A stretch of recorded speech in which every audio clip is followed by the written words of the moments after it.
I'm Neil Levon of the T-Bolts Radio Network, and I'm here with my broadcast colleague Julian Barron to preview tonight's game between the Silver Spring Takoma Thunderbolts and the Bethesda Big Train. Julian, big game for both teams, particularly for the Thunderbolts, who are on the verge of their first championship in 13 years. Yes, a huge opportunity for the T-Bolts tonight, not only to get a championship victory, but also to do it at home, something that they have not been able to do in over a decade. A huge feat for them if they can pull that off here tonight at Montgomery Blair Stadium, and they're going to rely on Zeke Gongola to make that happen for them tonight. We saw last night a great performance from Nick Charlson. He went out and absolutely dominated the Big Train, much to the surprise of many of the Big Train fans. They're accustomed to winning, but last night a different story for them at their home field, a big blow to their ego. Now, Julian, last night the Thunderbolts did just about everything right, and they got 7 shutout innings from Charlson. Tonight, a different story. The Big throwing one of their ace pitchers, Dalton Ponce. Yes, and Dalton Ponce is a guy that has a really big arsenal. He throws a variety of pitches off speed, and his fastball is very effective when he has command of it. We've seen him a number of times this season, and when he is on, he is on. So the key for the T-Bolts tonight is going to be very simple. Make contact. If you make contact, good things will happen, and I think that's the name of the game for Doug Reamer's squad. Now, the Bolts have not defeated the Big Train here at Blair all season long. Does that make a difference going into tonight's game, do you think? Well, I think to these players, it's a new season. It doesn't matter what happened in the past. Last night doesn't even matter. Tonight is all that matters. And if they can get a win tonight, nothing else in this entire season will have any footprint other than this win tonight to clinch the championship victory. All right, finally, my key, I'm looking to the first couple of innings because that sets the tone. And if the Thunderbolts can stay in the game, take an early lead maybe, or just actually stay in the game with the Big Train, then I think things may look good for them. Yeah, I think things will look good. As you said, they can find a way to stay in this game early, make sure things don't get out of control if for some reason the T-Bolts start to have trouble on the mound. Now, what we'll see tonight most likely from the T-Bolts is, like I said before, an emphasis on hitting. If they can get their 1, 2, and 3 batters to find a way to put the bat on the baseball and maybe sneak some ground balls through the infield early on Dalton Ponce, that may be the key to getting on top of a very talented pitcher and maybe lowering his confidence just a little bit.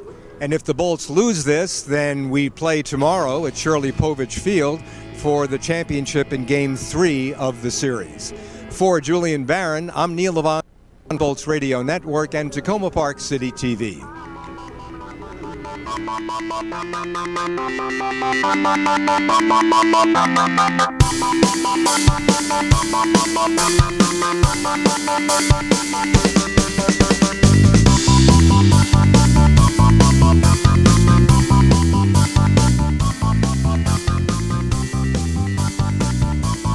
Hello everybody, I'm Julian Barron for T-Bolts Media and Takoma Park City TV alongside the GM Thunderbolts Brian Brewer, and we're going to talk a little bit about Nick Charlson last night, who went into Bethesda and absolutely dominated the Big Train. 7 shutout innings, only 2 hits.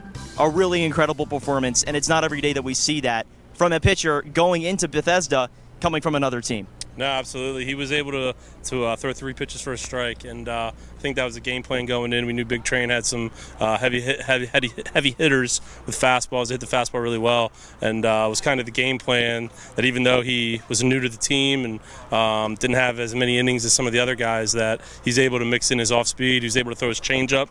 They stacked the lineup last night with lefties, which kind of his breaking ball, but he was able to command his changeup and broke a few bats along the way. He was able to go in and out with his fastball, and yeah, I coached last night on the way home, and he was following it on Twitter, and they're very excited to get him down there next fall. Now, Charlson seems like the type of guy that flies under the radar, not coming from a prestigious school necessarily in terms of baseball, not a D1 school, and of course we got him mid-season. Tell me a little bit about, number 1, the chip on the shoulder for some of the players that come up in that position, and number 2, how the T-Bolts have been able to capitalize on finding guys like that.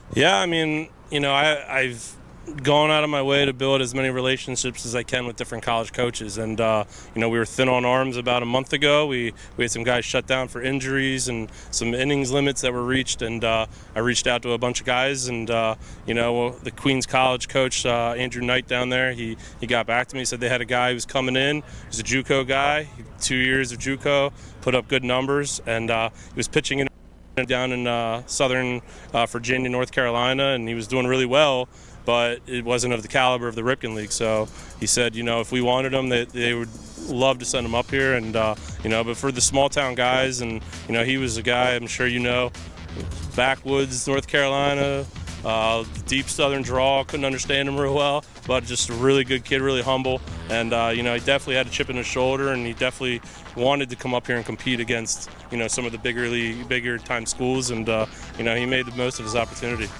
Brian, thanks so much. Absolutely.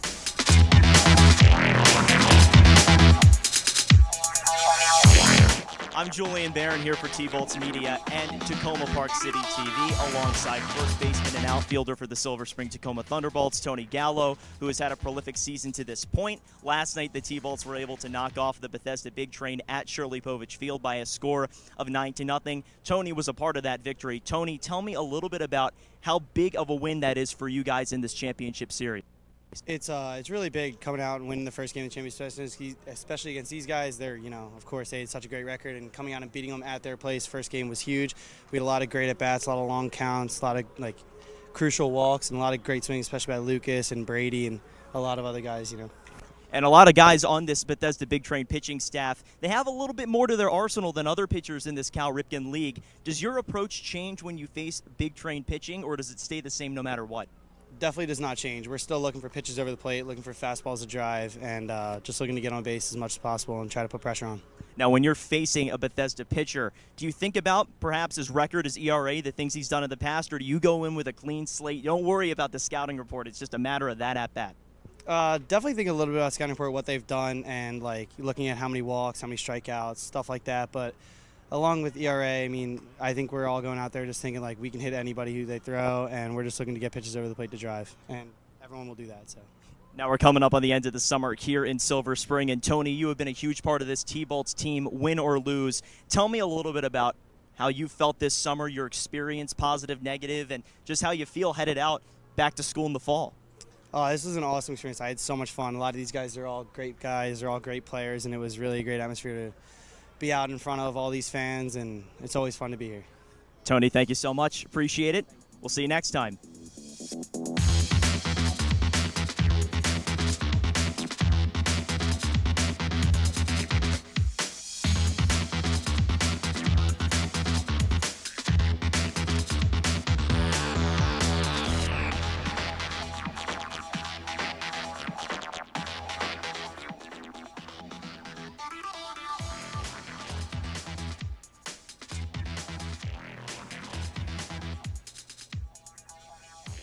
For this second and pivotal game in the three-game championship final series between the Silver Spring Takoma Thunderbolts and the Bethesda Big Train. And Julian, this is a game in which I don't think the Silver Spring Takoma Thunderbolts, their staff, their coaches, their managers, their fans, and certainly their broadcasters did not expect to find them in. Well, I'll tell you what, Neil, it's always great to experience the unexpected when it's positive, and tonight it's certainly positive for the T-Bolts as they face the Bethesda Big Train on the brink of eliminating the Big Train and taking the Cal Ripken League crown. But we've still got 9 innings to play tonight, and this will determine whether or not we will play tomorrow and play that coveted Game 3 of the championship series. But last night, Neil, Nick Charlson on the mound for the T-Bolts. I said it on Twitter, I'll say it again, the performance of the century. He was absolutely fantastic. No runs over 7 innings, in and out of trouble. To me, the best inning was when he stranded a runner on third with no out and retired the next 3 batters. Let's quickly, we're going to wait and pause for the national anthem. And after the anthem, we will go ahead and give you the lineup as quickly as we can, and then we should be ready to begin tonight's Game 2. Zeke Angola and Dalton Ponce. So here's the national anthem.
by CQ as we get set for this top of the first inning, this first pitch of tonight's ball game between the Silver Spring Takoma Thunderbolts and the Bethesda Big Train. On the mound tonight for the T-Bolts, trying to carry over what was a strong performance yesterday by Nick Charlson, is Zeke Gongola, and he's got a tall task ahead of him facing this very talented Big Train lineup. And let's tell you about that lineup as they come to bat here at the top of the first inning. It'll be Gio Diaz. He's the second baseman leading off. Christian Jane batting second. Then Kobe Kato, the third baseman, batting third. Batting in the cleanup spot, the catcher Matt Thomas. Batting fifth, the left fielder Drew Hemrock. Batting sixth, the designated hitter Tate Soderstrom. Batting seventh, the shortstop Keith Torres. Batting eighth, the center fielder Darius Foster. And batting ninth, the first baseman Cade Hunter. And for the T-Bolts, leading off is Corey Rozier. He's in left field, followed by Brady Paree, the DH. Then batting third, the first baseman Tony Gallo. In right field and batting fourth is Lyle Miller-Green. Batting fifth, the third baseman Lucas Donlin. Batting sixth, the catcher Luke Traynor. Batting seventh, the shortstop Ian McMillan. Batting eighth, the second baseman Dalton Martin, and batting ninth and finishing off the Silver Spring Takoma lineup is the center fielder Cole Freese. So Zeke Angola on the mound. Zeke's last start I don't think was as good as he has been. That was a game against the DC Grays on Saturday. Only pitched 2 2/3 innings. Gave up, I think, 3 walks in that game. I know he wants to cut that down, and he's never faced the Big Train, but he's been one of the Thunderbolts' most stingy pitchers when it's come to allowing runners on base, and that's what the Thunderbolts really have to do tonight. Well, we'll see what Zeke Gongola can do against Gio Diaz, who's getting ready to begin this ball game here on the T-Bolts Radio Network. And Gio Diaz, the big righty, will stand in against Zeke Gongola. And Gongola looks in for the sign from Luke Traynor. The first pitch on the way to the plate. This one down and away for a ball. The count is 1-0 on Gio Diaz. Diaz batting here and coming out of St. Mary's College, a native of Brentwood, California. Here comes the 1-0. That misses inside. It's now 2-0 on Diaz, who's sporting a .250 batting average in this postseason. The Big Train has been taking a lot of pitches, and I think they're, at least for the first couple of innings, going to wait out the Thunderbolts and make them throw strikes. Here's the 2-0, and that misses up high and inside, and all of a sudden it's 3-0 in favor of Gio Diaz. Neil Gongola does not want to fall behind here. Well, he doesn't want to walk a lot of batters, that's for sure, and he doesn't want to put his first batter on if he can help it. Here comes the 3-0, and that will miss inside ever so slightly. So a 4-pitch walk to begin this game issued to Gio Diaz by Zeke Gongola, and now it's Christian Jane. Jane has been moved up in the lineup to second. Last night, Jane was batting in the 5th position, so he's been moved up.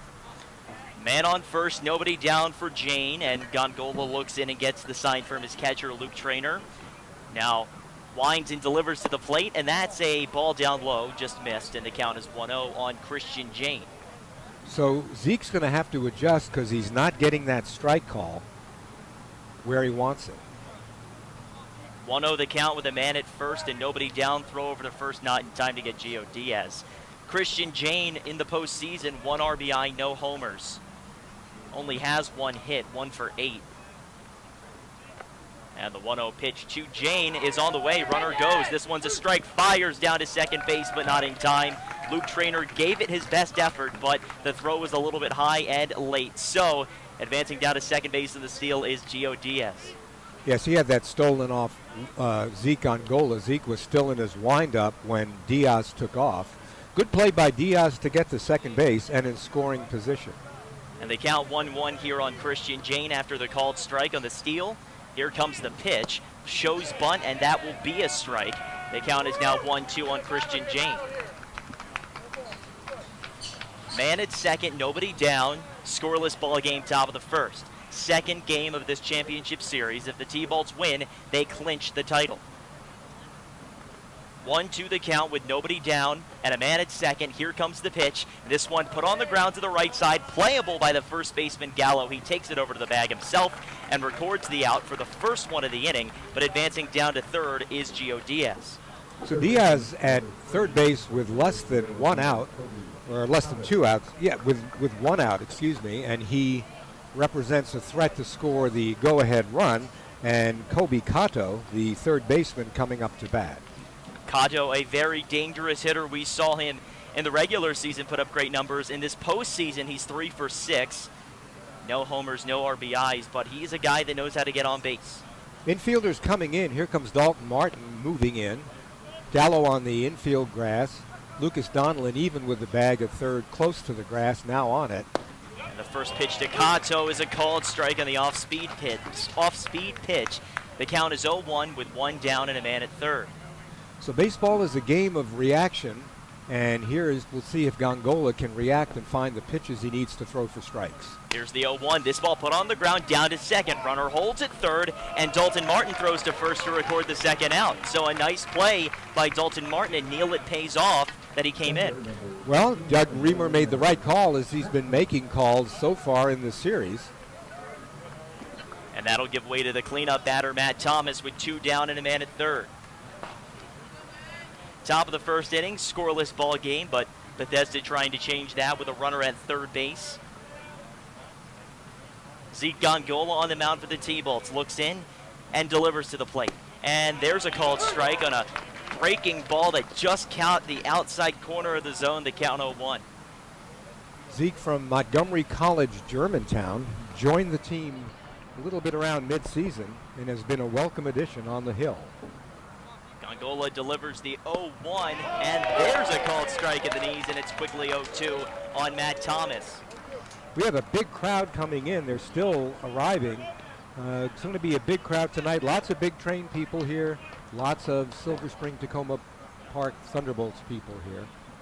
Maybe the biggest crowd I've ever seen here. It is packed to the brim. Here's the 0-2, and this ball sent towards the middle. Going over is the shortstop McMillan, but he cannot get to it. That's a single up the middle, and it's an RBI for Matt Thomas as Big Train goes on top 1-0 here at the top of the first. So the Big Train plates a run on the walk. An RBI single for Matt Thomas, and now it's Drew Hemrock. Yeah, that ball skipped up the middle. Looked for a moment like it may be slow enough to be playable for McMillan, but it wasn't. So Hemrock stands in with a man at first and 2 down. First pitch to him is bunted softly back to the mound, going over Gongola. Bare hands, but he has no play. And so Gongola holds on to the ball rather than throwing it away, perhaps. And reaching at first base with an infield single is Drew Hemrock at the bunt. Nice bunt. Gongola charged it, didn't really have much of a play, and like you said, didn't want to throw it around. So all of this with 2 outs, which is always difficult when you're the team that's getting scored upon. But really what they want to do is just get out of this now with just the 1 run. Well, the key here for Gongola, just making sure that he stays calm and doesn't push the envelope as he faces Tate Soderstrom. Runners at first and second with 2 down, Bethesda leading 1-0. And Gongola sets and delivers to Soderstrom. There's a called strike on the inside corner, the count 0-1. Soderstrom in this postseason is 0 for 6, no homers and 1 RBI. He did get a sac fly. And an 0-1 count on his head with runners on first and second. Here comes the pitch, and that'll miss down and in, so it's now even 1-1 on Tate Soderstrom. I would be very careful here for the double steal. Certainly a possibility. Bethesda is historically aggressive on the base paths. With 2 outs, not much to risk, really. Here comes the 1-1, and that'll be swung on and foul tipped into the mitt, so it's now 1-2 on Tate Soderstrom. Runners on first and second with 2 down, and the T-Bolts trailing Bethesda 1-0 here in the top of the first inning of this second game of the championship series. If the T-Bolts win, they get the title. If Bethesda wins, we play a game 3 tomorrow. Here comes the 1-2 pitch from Gongola. There's a called strike at the knees, and Gongola lays down Tate Soderstrom with a backwards K. And he strands 2 runners, but Bethesda does nab a 1-0 lead at the top of the first inning. We will be back in just a moment right here at the T-Bolts Radio Network, powered by CQ.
Leading off for the Thunderbolts, the left fielder, number 12, Corey Rozier. And return the favor, and we'll see how they do against a very good pitcher in Dalton Ponce. Well, they have their work cut out for them here as Corey Rozier stands into the lefty's batter's box, and he's ready to go. And now I think we're going to have a signal from the home plate umpire, Paul Thompson, over to the mound to make sure that we're ready. And we are, as Corey Rozier digs in, and Dalton Ponce gets set to go. Ponce wearing number 1, not a number a pitcher usually wears. Now we're seeing it more and more, pitchers wearing those single-digit numbers as Ponce delivers his first pitch of the night. And there's a called strike and a nice ball that tucked inside. The count is 0-1, just barely caught that corner of the zone.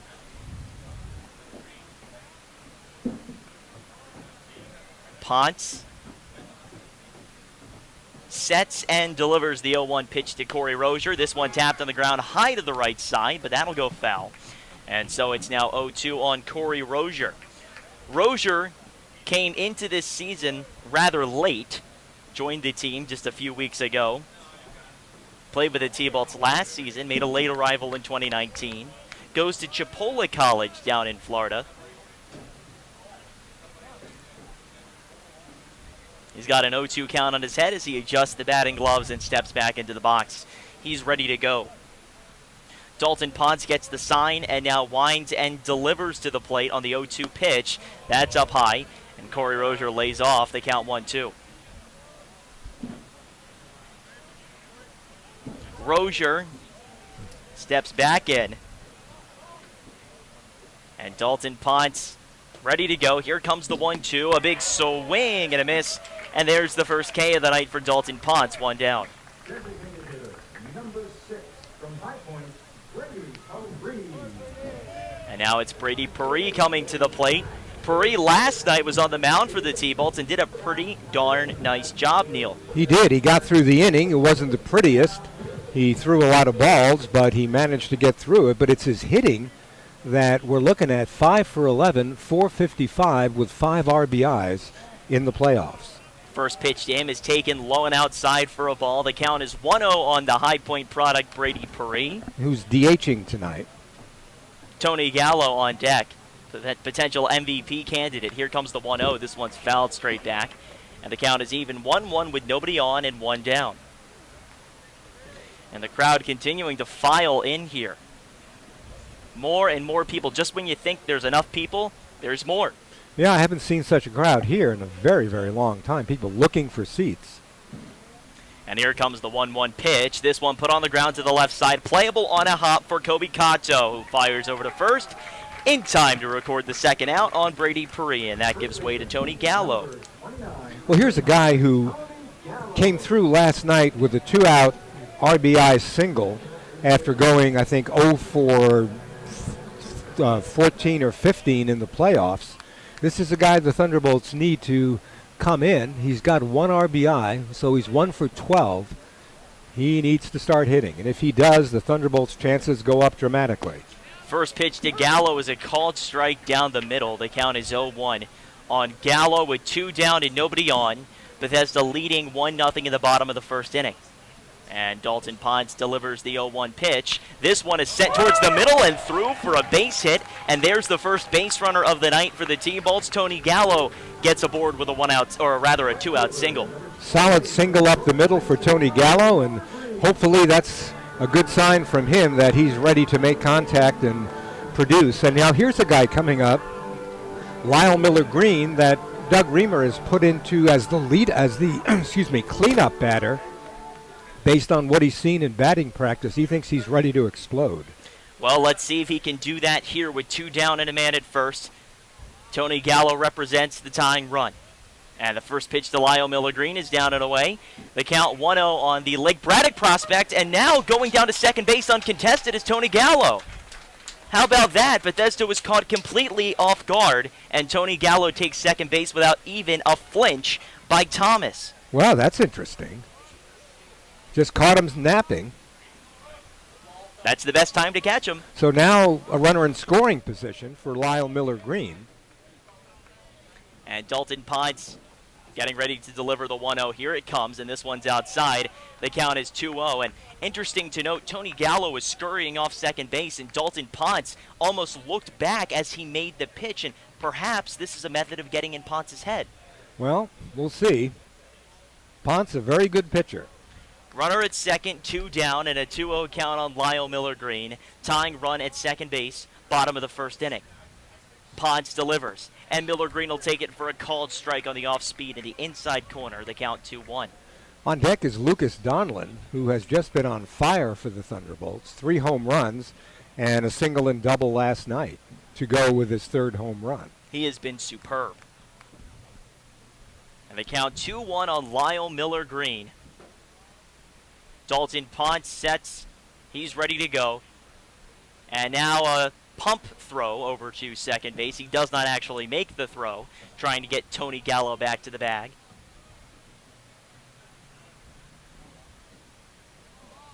So Dalton Ponce trying to make sure that runner at second base doesn't get in his head too much. Lyle Miller Green awaiting the pitch on the 2-1 count. Ponce looks to second and now delivers to the plate. And that one's up high. And so the count now is 3-1 on Lyle Miller Green. So Ponce being very careful with Miller Green. He's being careful with Miller Green and Tony Gallo. He keeps looking down to second base right before he pitches. 3-1 the count on Lyle Miller Green with a tying run at second base. Here comes the pitch, and that one's up and in, and there's a walk issued to Lyle Miller Green. So a walk to Lyle Miller Green, the first issued by Dalton Ponce, and that brings up Lucas Donlin. Well, it's Donlin's world, and we're all just living in it because he has been incredible in this postseason. With runners on first and second, the tying run at second, the go-ahead run at first, and 2 down. The first pitch on the way to Lucas Donlin, and there's a fastball called strike at the knees, the count 0-1. I asked Lucas's mom, who's here tonight, what she's been feeding him. She just sort of chuckled.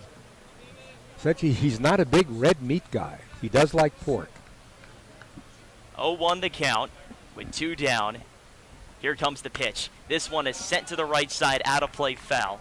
And so it's now 0-2 on Lucas Donlin. I'll tell you, Neil, I don't eat red meat, but I can't hit like that. I do, and I can't hit like that. What gives? Well, you get into these grooves, and it's just everything falls in. He said he's seeing the ball well. Everything is, when things go great, they go great. 0-2 the count with 2 down and runners on first and second. Dalton Ponce sends it to the plate. Runner goes down to third, and it doesn't matter because it's a called strike 3 on the outside corner. And Donlin will go down on the backwards K. 2 strikeouts in the inning for Dalton Ponce, and we go to the top of the second inning. Bethesda leading 1-0 on the T-Bolts Radio Network, presented by CQ.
Radio Network presented by CQ.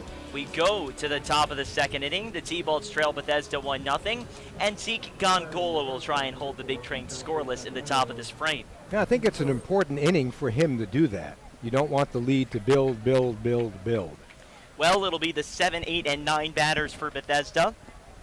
Keith Torres, Darius Foster, and Cade Hunter.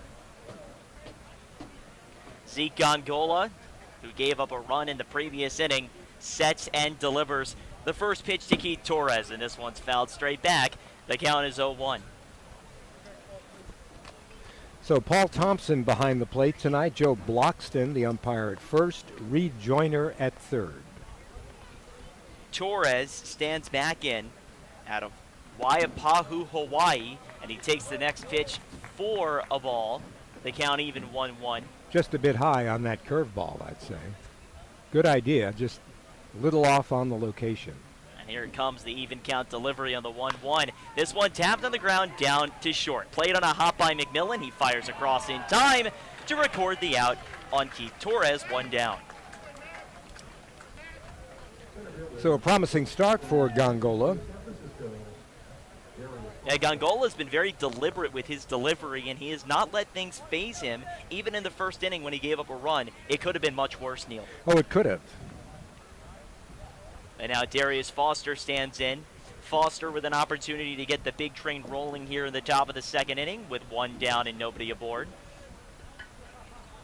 Foster waits for the first pitch. Here it comes, and that's down and in for a ball to count 1-0 on Darius Foster, who played at Contra Costa College in California this past season, and he's headed to Cal State Sacramento next year. Here comes the 1-0, and that misses outside, so it's now 2-0 on Darius Foster.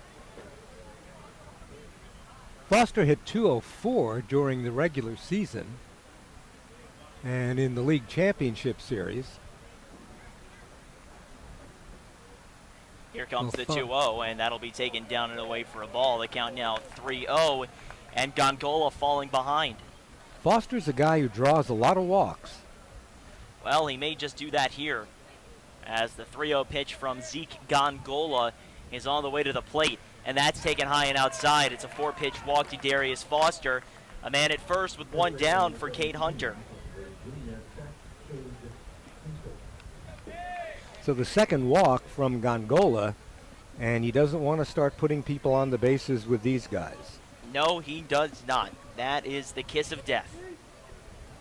Hunter hitting .250, 248 in the playoffs, 1 RBI.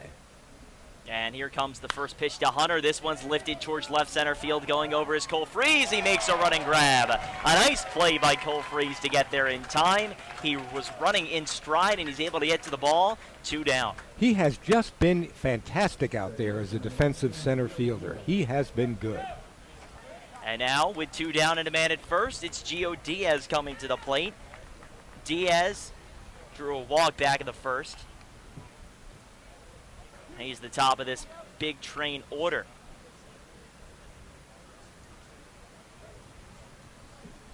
Gongola sets and now fires back to first, not in time to get the speedy Darius Foster. Foster rebuilds his lead with 2 down. Gongola looks to first and now looks to home plate. And now a throw back to first once again, not in time.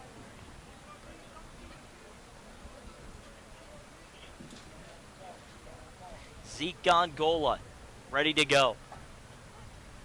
Here comes the pitch. Runner goes halfway, and this ball's lifted towards deep right center field. Going back is Cole Freeze on the run. He dives, and he makes the catch. Cole Freeze on a diving play out towards the warning track in right center field. Robs Gio Diaz of extra bases and in all likelihood an RBI. Oh, man, that was a great catch. If the first catch was good, this was highlight film material as he dove into the right center field gap to take a 2-base hit away from Gio Diaz, and he gets a hero's welcome as he comes back to the dugout. And I always say it's the fielding plays that bring fans out of their seats. And he deservingly so gets that huge cheer from this Montgomery Blair crowd as we go to the bottom of the second inning. And by a hair and a thread, Cole Freeze keeps this game 1-0 in favor of Bethesda on the T-Bolts Radio Network, presented by CQ.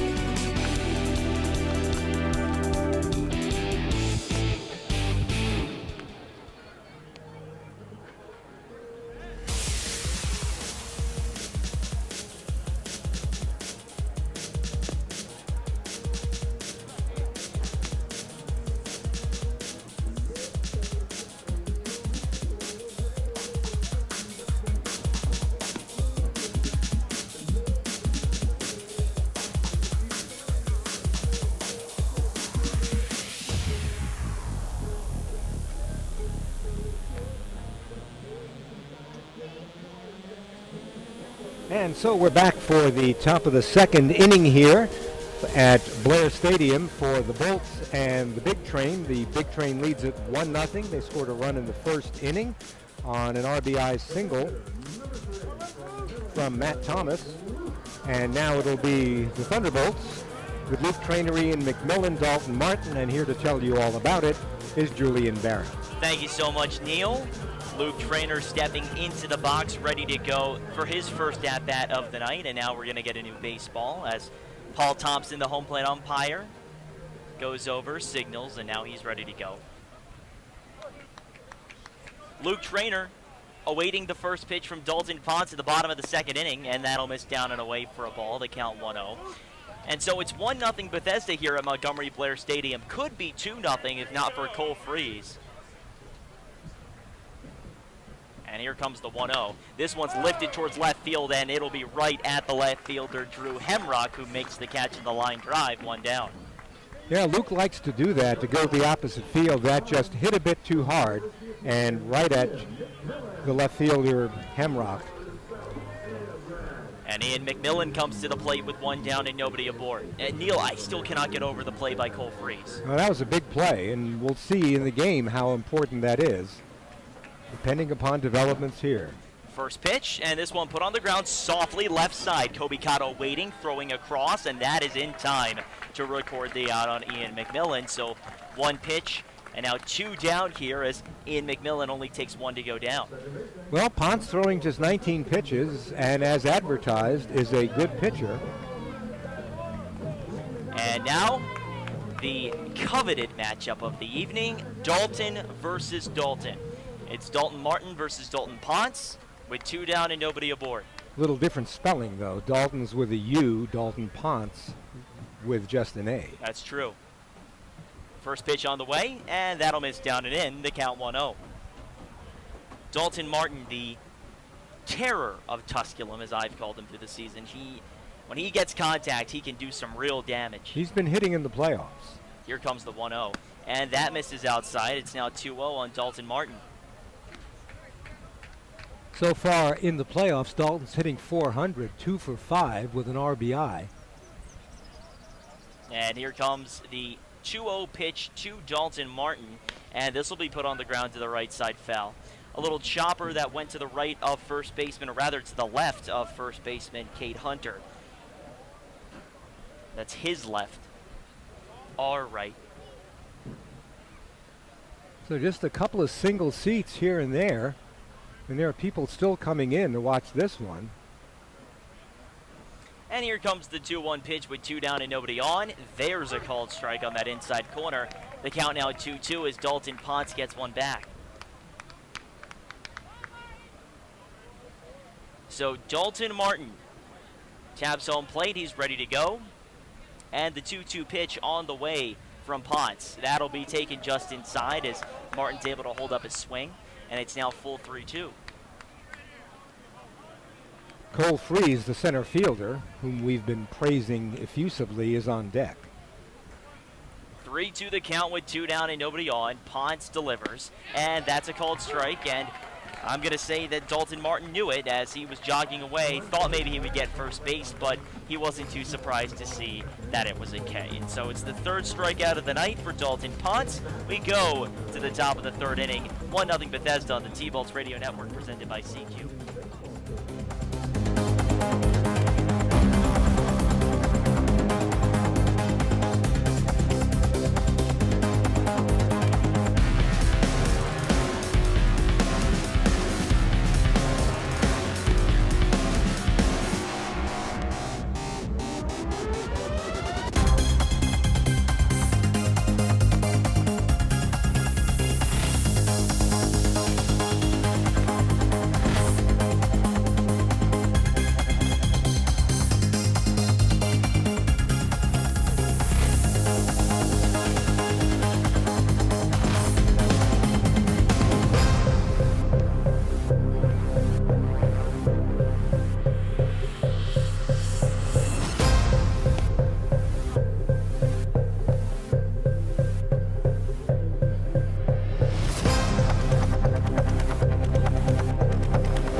Radio Network presented by CQ.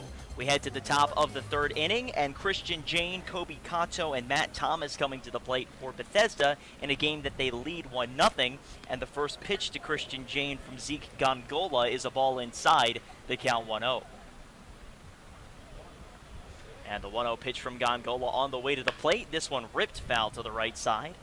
And so it is now even 1-1 on Christian Jane. Jane, his first time up, rounded out to the first baseman, Tony Gallo, as he sets and waits for the 1-1 pitch from Zeke Gongola, who winds and delivers to the plate. And this will be swung on and fouled out of play. If you look over left field, you can see the volunteer fire department and the firemen are all out watching this game. That they are. It's a great game to watch, no doubt about it. Second one of the championship series, and here comes a pretty good view. The 1-2 pitch. This one fouled straight back, and so we'll do it again.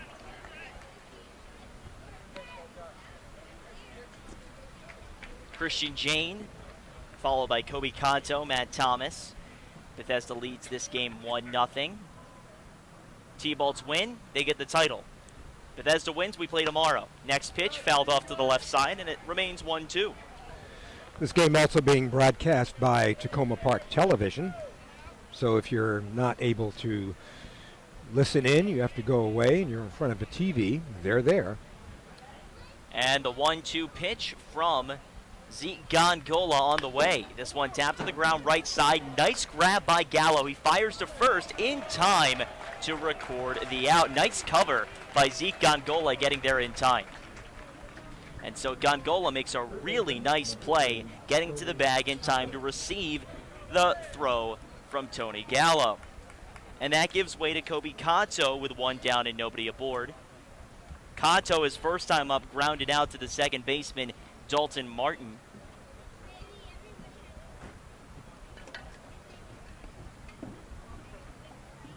And Gongola gets the sign from his catcher trainer, now winds and delivers to the plate.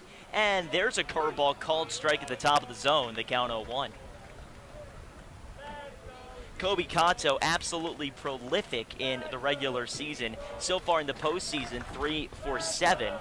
And here comes the 0-1. This one tapped on the ground, down to second base. Dalton Martin has it, fires to first, in time to record the second out. And so with 2 down, that'll give way to Matt Thomas. And Zeke Gongola doing a great job of inducing ground balls, Neil. Yeah, he's having a good inning. Especially anytime you get Kobe Kato out, you have to say that's a good inning. Here's Matt Thomas, who had a 2-strike count and delivered the single that drove in the first run of the game. So the Bethesda faithful trying to start a big train chant. I don't think that's going to slide here. The first pitch is down and in for a ball. The count 1-0 on Matt Thomas. Takoma crowds are much more demure. 1-0 pitch on the way, and there's a called strike at the knees, the count 1-1. And man, oh man, the Bolts chants are coming out in response. We're going to have some back and forth. Oh, man. All right. You don't hear this very often here. Here's the 1-1. This ball lifted to right center field. That's a gapper. It's going to fall at the base of the wall and roll up against it. Going over to get it is Cole Freese. He fires into the cutoff man, Dalton Martin. And so they will hold the runner at second base, Matt Thomas. He's 2 for 2, and the primary source of this Bethesda offense with 2 down.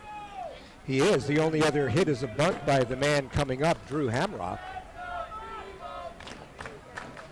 And so the T-Bolts Birds are out in full fashion tonight as the chants continue below us. And with 2 down and a man at second, Bethesda leads this game 1-0. Top of the third, it'll be Drew Hamrock, like Neil said. Zeke Gongola looks to second and now sends it to the plate. This one fouled straight back. And the count is 0-1 on Drew Hamrock.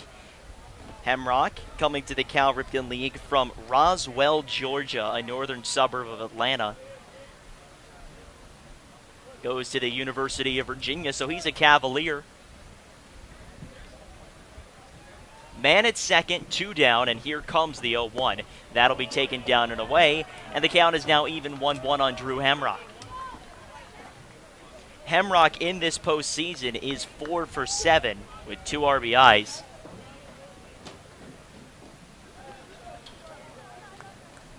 And the 1-1 pitch from Zeke Gongola all the way to the plate, and that misses up and in. So it's now 2-1 on Drew Hamrock, the Bethesda left fielder. So with a runner on second and 2 outs, Gongola has to go after Hamrock here and make sure the double's wasted. That's for sure. Here comes the 2-1 pitch to the plate, and a big swing and a miss. Zeke Gongola pulled the string on that one, and the count is 2-2. A nice slider down and away. And these chants are just going back and forth here. Good-natured so far. Let's see if it stays that way. Yes, depending upon the game. 2-2 pitch on the way, and this one's fouled off to the right, so we'll do it again. Neil, I know your buddy Walt is sitting down at the crowd tonight. He's from Philly, and Philly fans don't have a very good reputation in terms of keeping their composure. He's tried to get the T-Bolts fans up and at him. He was there doing it last night in Bethesda. Maybe he'll have better luck tonight. 2-2 pitch on the way to the plate, and this one's lifted towards right center field. That's going to get down, and it's going to roll into right center field. Rounding second and scoring is rounding third and scoring is Matt Thomas, and pulling up at second base is Drew Hamrock with an RBI double. So 2 strike hits are plaguing Zeke Gongola here in the first and the third innings, and they're taking him to the opposite field, so he might be leaving that outside pitch up a bit. Man at second, 2 down, and now Zeke Gongola faces Tate Soderstrom, who struck out looking back in the first inning. 2-0 Bethesda here at the top of the third. Gongola winds and delivers to the plate. That misses down and in. And the count is 1-0 on Tate Soderstrom, who played for the Big Train last year, coming back as a veteran this year. Well, the Bolts can't let the game get away from them. 1 or 2 runs, they're still in it. 3-4 is a different story. 1-0 pitch on the way, and that'll be a called strike in the outside corner. And Tate Soderstrom not happy about it. The count even 1-1. Neil, I hear there's a giveaway tonight, but it's only for Bethesda fans. A free T-Bolts branded muzzle. Oh. 1-1 pitch on the way, and that one's tapped on the ground left side. Going over to get it cleanly is Donlin. He throws across a nice play to record the third out. So we go to the bottom of the third. A little bit of damage given up, but so far not too bad for Zeke Gongola. It's 2-0 Bethesda as we head to the bottom of the third on the T-Bolts Radio Network presented by CQ.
presented by CQ. We head to the bottom of the third inning, and Dalton Ponce stepping back out onto the mound for Bethesda. He will try and sit down Cole Freeze, Corey Rozier, and Brady Perry, the 9, 1, and 2 batters, in a game in which the Big Train lead 2-0. Well, Zeke Angola's been pitching well, but he has given up some back-to-back hits, which has plagued him. Especially with 2 strikes and 2 outs. That really hurts when you're the team that does that. The T-Bolts will try and take advantage of Dalton Ponce's mistakes. We know that Ponce is a very talented pitcher, but he has been fallible at some points this season. Last time was June 27th when he was hammered around. I think he gave up 7 or 8 runs in that game. Yeah, I believe so. I think it was 7 runs. But he's looking good tonight. You have to say so far he's looked very good. Absolutely, but the T-Bolts trying to change that here at the bottom of the third inning. They will send Cole Freeze to begin it at the plate. And the first pitch from Dalton Ponce is on the way to the plate. That one bounces in for a ball. The count is 1-0. Cole Freeze now with his first at-bat of the night right here, but he had a tremendous play in center field to save a run. Yes, this could have been a much different game. And here comes the 1-0 pitch. This one's fouled off to the right side. Didn't mean to swing at it. He held it up, but it did hit his bat, so it's 1-1. Now Luke Reddick is getting loose in the bullpen for the Thunderbolts. So last time out, Zeke pitched 2 2/3. So we'll see if he might do something similar here. 1-0 pitch is put up in the air right side and out of play. So it's now 1-2 on Cole Freeze. Freeze joining this team late in the year out of Millersville University, a native of Shippensburg, Pennsylvania. Dalton Ponce looks in for the sign. He's ready to go. And here comes the 1-2 pitch. This one sent foul to the right side again. So it remains 1-2 on Cole Freeze. Looks like he's trying to do what the batters from the Big Train did, which was go to the opposite field. Yes, and also waste Dalton Ponce's pitch count. Make sure that he fouls balls off and stays alive in these at-bats. And here comes the 1-2 pitch. This one sent towards shallow left center field. Backing up is Torres, and that one's going to fall in for a bloop single. So Cole Freeze gets aboard with nobody down, a leadoff hit. That just blooped right in front of the left fielder Hamrock and behind the shortstop Keith Torres, who was going out.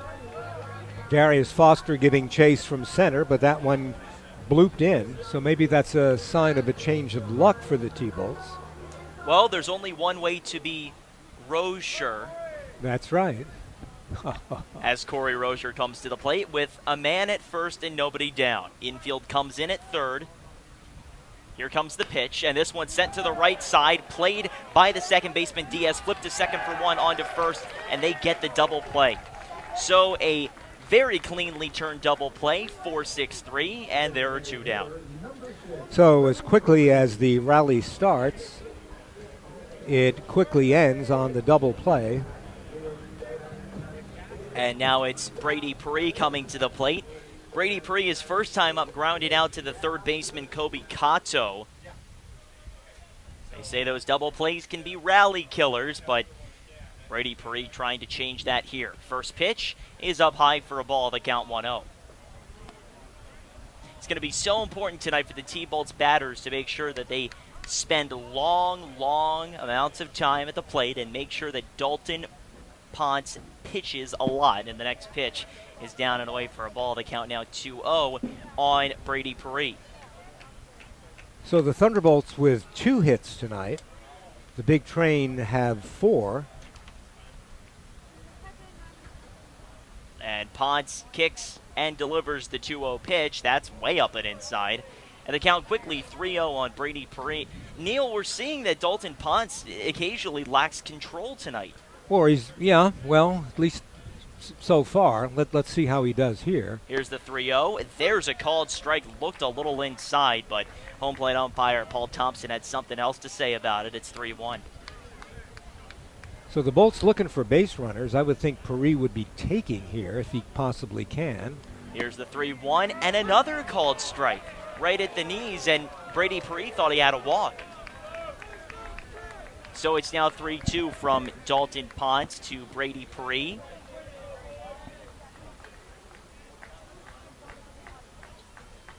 And here comes the pitch. There's a called strike 3. Close pitch to take. Brady Perry goes down to the backwards K. That is the 4th strikeout of the night for Dalton Ponce, and we go to the top of the 4th inning. T-Bolts trail 2-0 of the T-Bolts Radio Network, presented by CQ.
Presented by CQ. We go top 4. Bethesda leads 2-0. And to tell you all about it, here's Neil Levant. Hey, thanks, Julian. And it'll be Keith Torres, Darius Foster, and Cade Hunter coming up for the big train in the top of the 4th inning. They lead it 2-0 here at Blair Stadium. The first pitch from Gongola is low for a ball, 1-0. I love the energy in the crowd tonight. Oh, yeah. The next pitch from Gongola is down the line past Lucas Donlin into left field, and the runner takes a wide turn, and staying at first base will be Keith Torres. Oh, a real nice job in left field by Corey Rozier to backhand that ball and fire it back in to hold Torres at first. So that's the 5th hit for the big train, and now Doug Reamer coming out to talk to Gongola. That was just past a diving Lucas Donlin. And I think regardless of the fact that Gongola's actually pitched a pretty nice game here so far, they may turn this over to Luke Reddick because he may be ready. And they will, so Zeke Gongola leaves to a nice hand, and it'll be Luke Reddick, the lefty, coming in relief. Luke from Lehigh. Neil, we knew this was the game plan going in. It was just a matter of when. That's true. Let's look at Reddick's numbers, because he has appeared in the playoffs to date. Luke has been in 1 game, pitched 1 inning, given up 1 hit, no runs, struck out 3.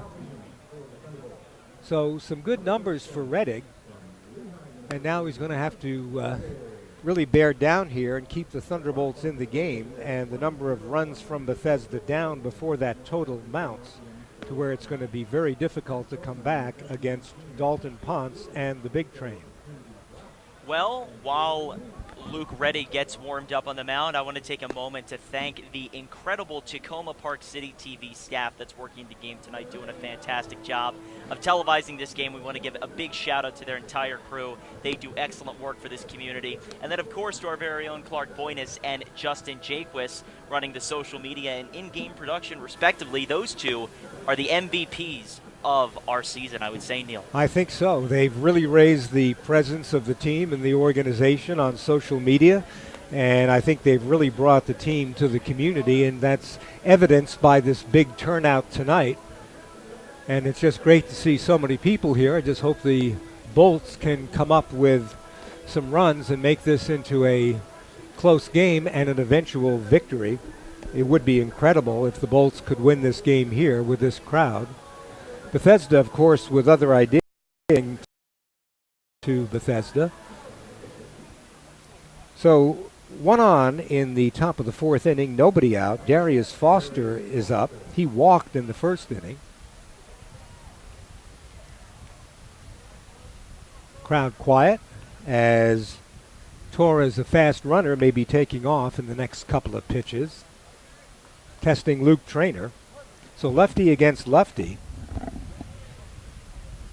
The first pitch from Reddick is in there for a strike, 0-1.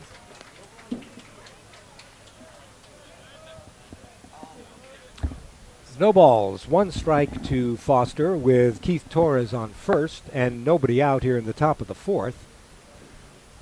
Torres leads off first. The pitch, and that's fouled back over the third base side. 0-2. Oh boy, I think that may hit a car, a pickup that's parked out there. Oh dear. Oh, and they're driving away. Look at that. Better call Geico There or were something. some close calls last night in Bethesda with cars and foul balls. And the crowd cheering. A throw over.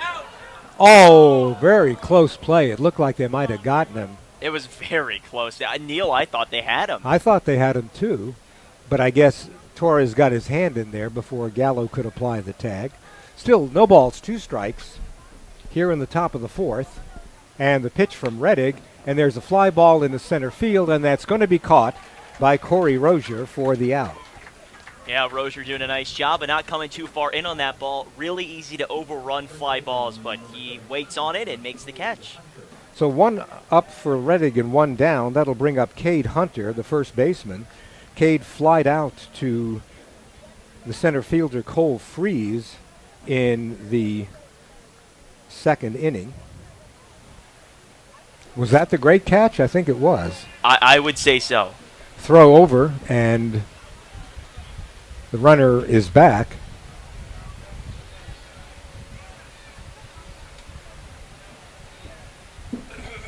So Torres at first, one down, and the pitch from Reddick is another throw over. Torres gets back.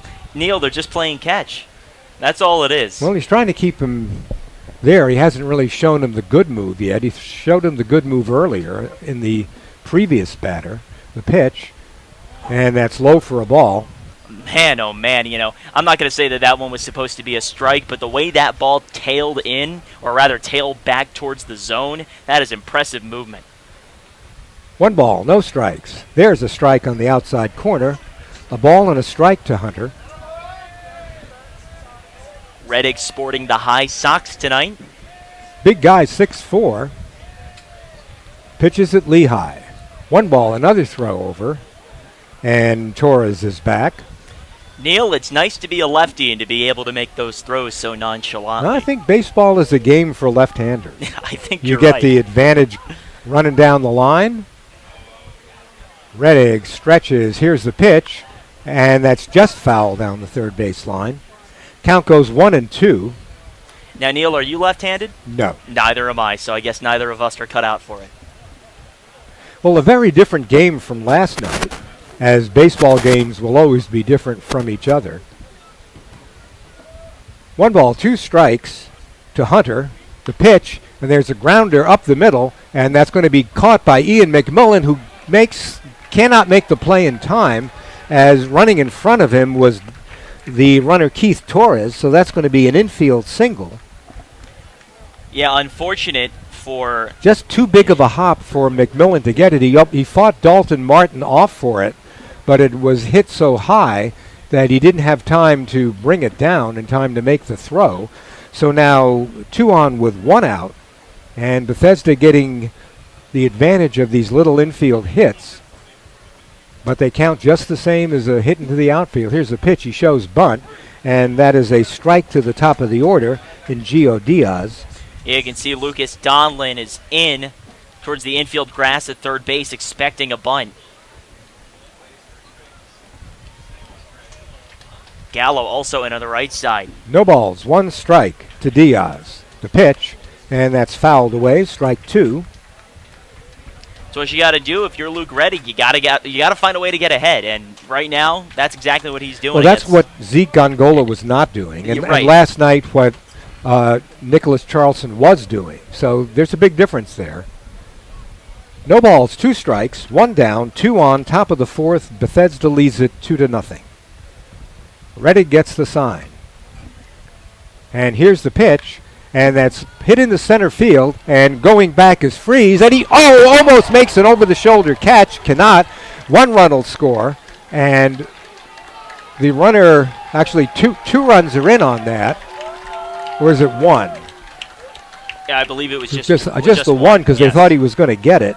Yes. So on second is Cade Hunter, scoring is Torres, and on second with a double, or on second with a single, rather, is Gio Diaz. Neil, I would not be shocked if they called that an error. It's a hit. They're calling it a hit. It did hit his glove. It was off his glove. The ball seemed to take off over Freeze, who would have made a great catch had he made it. Here's Christian Jane, the right fielder, and there's a ground ball to the shortstop. He's going to throw to second for 1, so they get the lead runner.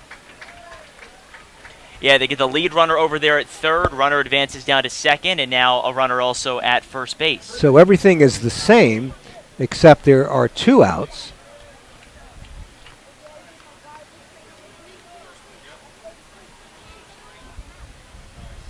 So runners at first and second, and now here's Kobe Kato, who is 0 for 2 tonight. He's grounded out twice to Dalton Martin. Bethesda by 3 as they extend their lead. And Reddick's pitch is outside, ball 1.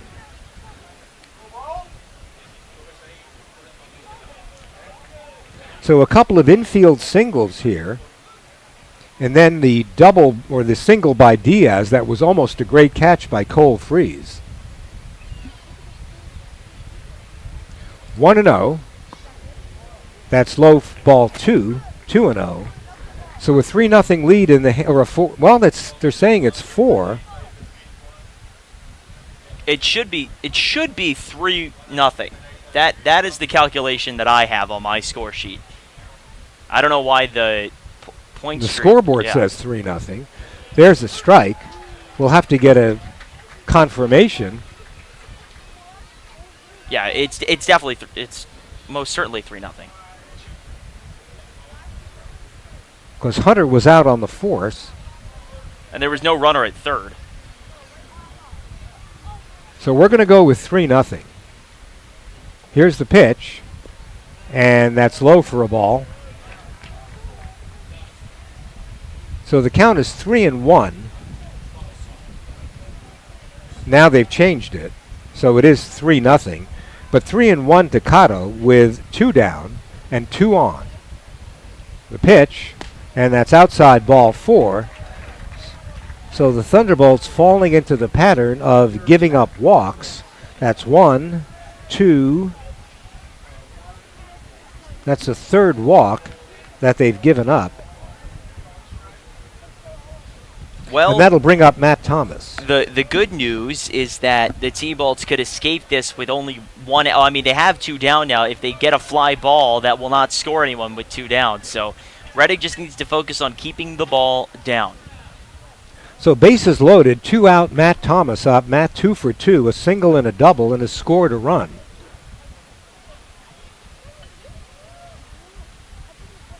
As Luke Reddick tries to pitch out of the jam. The first pitch is low for a ball, 1-0. Well, that's the right pitch to make. You don't want to give him something easy over the plate, and Luke Reddick trying to get him to chase on that outside low fastball, rather the outside low slider. And that's exactly what you want to do, and he'll go back to it. Here's the pitch, and that's fair ball, and Tony Gallo can't make the play. He's going to try to get there to, he's called safe, and the Thunderbolts are furious. Unbelievable. A completely blown call at first base. He Oh. stepped on the bag. He had the ball. He had him. The ball was in his mitt. He was a step away from the bag. And Doug Reamer is incensed, and I don't blame him. That was a blown call, and now the umpires are going to convene because they know that he was out. They know he was out. The ball hit Tony Gallo. He grabbed it with his bare hand, couldn't make the play, picked it up, and threw it over to Luke Reddick, who ran over. Reddick almost slid into the bag trying to make the play. It looked like he beat him to the bag. Come on, guys. Don't They are looking at this. Don't screw this game up on a bad call like that. That would be a huge blow to the T-Bolts. They're still going over the play. Yeah, the umpires are all huddled up. It wasn't even close. They said he was off the bag, I think, but he didn't motion that he was off the bag, so I don't know exactly what the call was. If we're not talking about him being off the bag, he was undoubtedly out. I don't think he was off the bag. I think he touched the bag. It's just and there it is! And they turned the call over, and now Sal Calangelo's going to come have a fit. Oh, boy. Here we go. But it's the right call. This is baseball, my friend. Don't forget, folks, that is the right call. They made the right play. So for the Big Train in that inning, 1 run on 2 hits. There were 3 runners left on. No Thunderbolt errors, but at the end of 3.5, the score is Bethesda 3 and the Silver Spring Takoma Thunderbolts nothing on the T-Bolts Radio Network, powered by CQ.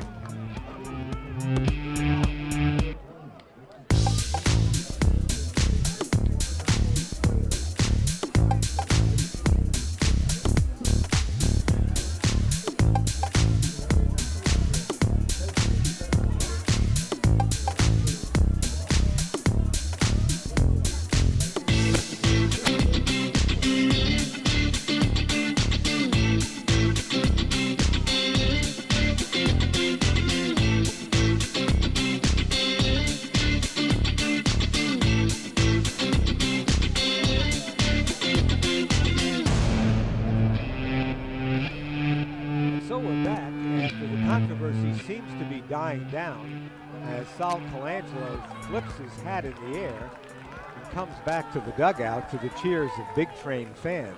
Well, you know what, Neil? Sal knows he's wrong, and he just threw his hat into the dugout. I mean, that should be an equipment violation, but we're not even going to talk about that. Sal knows he's wrong, and there's no denying it. We have cameras here. We'll go back and look at it if we need to. He clearly was out at first base. I think the thing that Sal is upset about is that the call was overturned, and in this league, supposedly we don't do that. But, Neil, no, they wanted to get the call right, exactly, which they did, and I give Gallo and Reddick a lot of credit for sticking with it and making that play, because it looked at first as if they would have no chance. But then the call is reversed, and we'll see if that's a momentum-changing call. But the Thunderbolts need some runs, and getting out of that inning with just the 1 run was a godsend, because that could have really turned into something. And I do want to note that Sal Colangelo, walking down to the dugout, took his hat off and threw it right into the dugout. You do that in the majors or minors, you're ejected. That's an equipment violation, so he gets a break there. And now it's Tony Gallo, and Neil's going to tell you all about him. So the Thunderbolts, escaping what could have been a big inning there, still find themselves down 3-0 in the bottom of the 4th inning. And they've managed 2 hits against Dalton Ponce, who has a 3-0 lead. And the Bolts need to cut into it pretty quickly. The pitch from Ponce, and there's a liner in the left field, and that's going to be fair ball down in the corner. Gallo on his way to second as Hamrock fields the ball, and he will get it in, but Tony Gallo safe at second with a leadoff double. A smoke shot from Tony Gallo down the line into the corner in left field, and that is what Tony Gallo does. We saw about a week ago, Big Train Twitter tweeted at us, they said, man, why does this guy never play against us? I think they wish they could take that back. Well, he's playing tonight, and he's a guy who can hit in bunches and a guy the Thunderbolts need to get going. So it looks like he's on the way with a single and a double tonight. That was really smoked. And so now Lyle Miller-Green looking for his first hit of the series. And this would be an appropriate time to get it. Ponce at the stretch. Checks the runner, the pitch, and that's in there for a strike, 0-1. So Brian Brewer told me before the game that the Thunderbolts were going to be aggressive on Dalton Ponce. So far, I'm not seeing a whole lot of evidence on that. I saw it with Tony Gallo. Miller-Green looking to pull the trigger here. The 0-1 pitch to Miller-Green, and that's low for a ball and a strike. Lucas Donlin on deck, And the Thunderbolts have, I guess, their second threat of the game. Yes. Tony Gallo was at second base in the first inning, but the Bolts could not bring him in. So Lyle Miller Green set for the pitch from Dalton Ponce. And that's on the corner for a strike. To the oohs and the ahs of the crowd here, not happy about that call. Neither was Lyle Miller Green, but it was a borderline pitch. Well, Miller Green taking a lot of pitches to me. I'd like to see him swinging more. But 1 ball, 2 strikes to Lyle here in the bottom of the fourth. Ponce gets ready, and he throws over to second, and Tony goes back in standing up as Gio Diaz took the throw. Yeah, Lyle Miller Green, a very big frame for a guy that's a rising freshman, and a chance here to put a drive into a He ball. looks more like a middle linebacker on a football team than he does, or a point guard in the seriously. NBA, a big guy. Right now he needs to be a baseball player and come up with a hit here. And that's a ground ball to the right side to Diaz. Diaz will play it. He plays it over to Hunter on the play. Gallo goes to third, and so there's 1 down. A productive at-bat because you move the runner down to third now with only 1 down. Obviously, of course, you'd rather see Lyle Miller Green get a hit, but if you're going to go down on that play, that's how you want to do it. So here's Lucas Donlin, who has been called out on strikes tonight, but has been hitting a ton in the playoffs, both in the Grays series and in the game last night. So Gallo at third with 1 down. Ponce getting ready to deliver. Here's the pitch, and that's outside for a ball, 1-0, as Lucas carefully watches that one go by. Yeah, Thomas tried to bring that one back into the zone, but Paul Thompson wasn't falling for it. Infield at normal depth. Here's the pitch. A swing and a miss at a strike outside the zone. Yeah, it was a real beautiful breaking ball that tailed down and away, and Lucas Donlin falling victim to it. Tough to lay off that pitch. Kind of got fooled at the last minute. 1 ball and 1 strike to Donlin. And here's the pitch from Ponce. And there's a ground ball to the third baseman, Cato. He will throw over, but the run comes in. So the Thunderbolts get a run here in the bottom of the fourth inning as Lucas Donlin drives in Tony Gallo. And now there are 2 outs, nobody on, and Luke Traynor, the catcher, comes up. So the Thunderbolts get 1 back on the double from Gallo, and that's a big run for the T-Bolts. If they had not scored on that, that would have been tough. Yeah, and that's the way you got to do it against Bethesda. When you get people on, you've got to bring them in, whether you manufacture it or you go with a long ball. No matter what you do, you have to take advantage of runners on base, and they did right there. So here's Luke Traynor, who flied out to left field in the first inning. That's low for a ball. Not only do the Thunderbolts have to chip away at this lead, they can't let Bethesda get any more runs.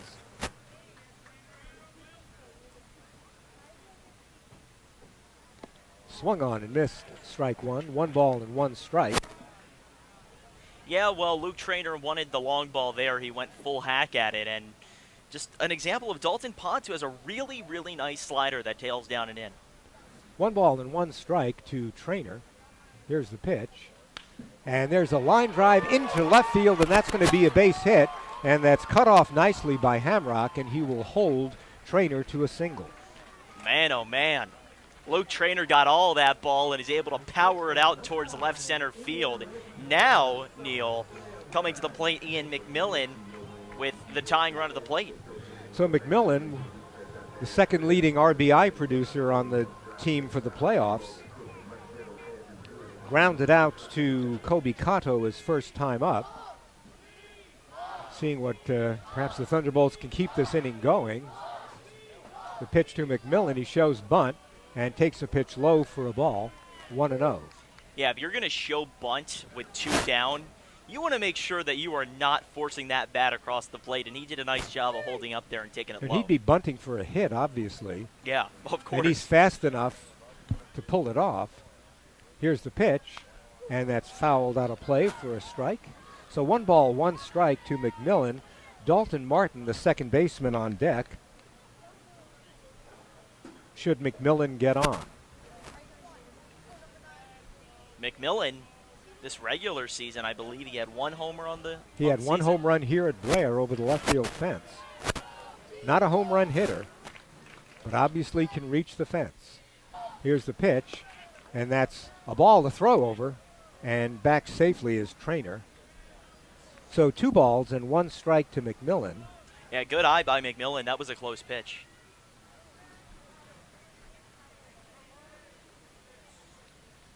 So Ponce on the hill, giving up 1 in this inning on the double to Gallo and the ground out by Donlin. 2 balls and a strike. The pitch, that's outside. Great take. It was, yeah. Ian McMillan is not biting on the Dalton Ponce off-speed slider, and a lot of the other T-ball hitters have been. But If he they is can not. watch this at bat, Take they notes. might figure something out here. Yeah. So Ponce at the stretch. The 3-1 pitch to McMillan is fouled down the first base line and out of play. So now a full count. And you could see McMillan wasn't happy about it because he knew that was his pitch. That was his 3-1 cookie, but he couldn't eat it. So Ponce has been very successful on getting strikes on the 3-2 pitch if the Thunderbolts batters have been taking. So Trainer off on the pitch. There he goes. Here's the pitch, and there's a ground ball towards the hole, and it's through for a base hit. So on to second goes Trainer, and on at first with a single is Ian McMillan. And the tying run at first base coming to the plate, Dalton Martin. And out comes Sal Colangelo. Well, I think that's just, is that their pitching coach? That Yeah, looks- that's their pitching coach. That's the pitching coach? Yeah, so I think Dalton Ponce will stay. But regardless, wow, this is a tall task for Dalton Martin. So there's Craig Lopez out there to talk to. If there ever was a time for Dalton Martin to live up to his moniker, Terror of Tusculum, I think this would be the time. Might be. Dalton has hit well in the playoffs. So they're not sure what they're talking over. There is activity down there. Neil, looking down, I think I've counted 1 empty seat, and there are people standing down in front, or rather behind There's home plate. one empty seat there. That's the one I saw, the same one you see. Okay. But you can see people are standing down Right. to the right, so that means that there's definitely no more available seating, at least beyond that 1 seat. Well, this is something to see, and we're hoping that the Bolts can come back and give the fans their money's worth here.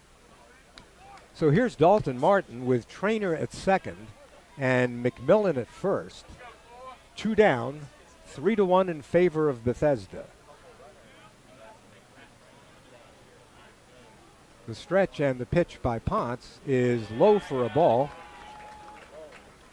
And Dalton's going to make him work here.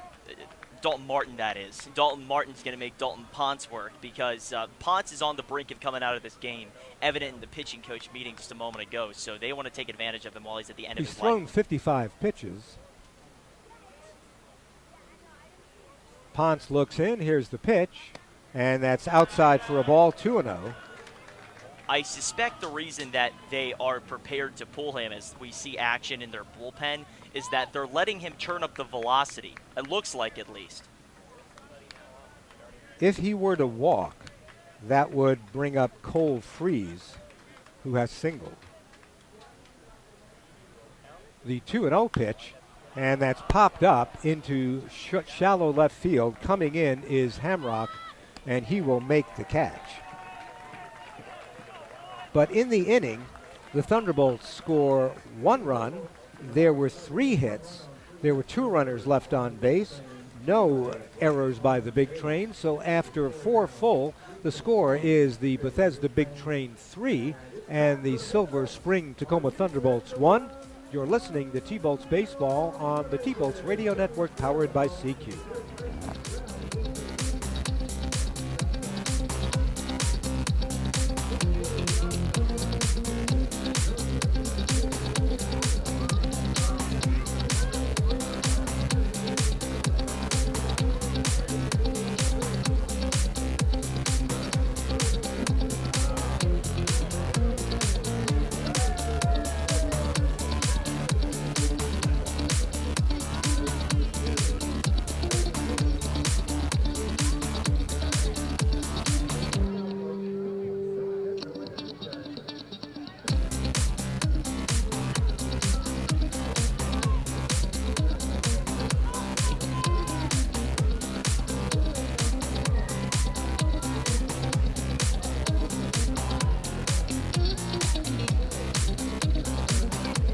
Welcome back to T-Bolts Baseball on the T-Bolts Radio Network, powered by Sweet Cube. I'm Neil Levon, along with Julian Barron, and I am glad to be calling this game for you tonight on Mixer. We have a huge audience. In fact, there are some people who are in the stands actively listening to us. Thank you, Jonathan. That's great to hear. So Luke Reddick begins his second inning of work. He'll be facing the left fielder Drew Hamrock, the DH Tate Soderstrom, and the shortstop Keith Torres. Hamrock 2 for 2 tonight with an RBI, a single and a double. And here's an inning where the Thunderbolts cut the gap, and they can't really afford to give up a run here, as they want to keep this one pretty tight. As they finally get to Dalton Ponce, the big hit, the leadoff double from Tony Gallo, smoked down the left field line. So here we go in the top of the 5th inning with the big train up by 2. No activity in the Bolts bullpen. A little quiet now in the bullpen for the big train, but we'll see if Ponce comes back out for the 5th. Here's the first pitch that's fouled back by Hamrock for strike 1.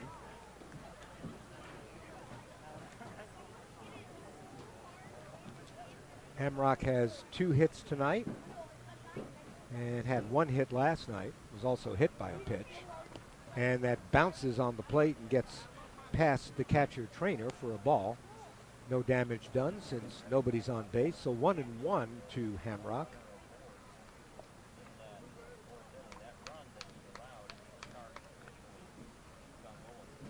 Now the pitch from Trainer, rather pitch to Trainer, is swung on and missed. 1 ball, 2 strikes.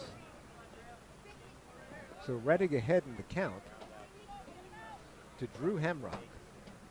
He'll be followed by the DH Tate Soderstrom and the shortstop Keith Torres. The next pitch swung on and missed, strike 3. So Reddick picks up a strikeout. That's his first. And the big train have 1 out here in the top of the 5th. Here's big Tate Soderstrom. The veteran of the Bethesda team, was with them last year. In the game last night, Soderstrom walked, popped up, and struck out and grounded out. The pitch from Reddick is in there for a strike. So Reddick finding the zone here in the top of the 5th. And as I said, this is an inning when the Thunderbolts want a clean slate, so they can come back and try to pick away at this lead. Here's the pitch, and that's on the corner outside for a strike, 0-2. So Reddick getting his pitches over the plate.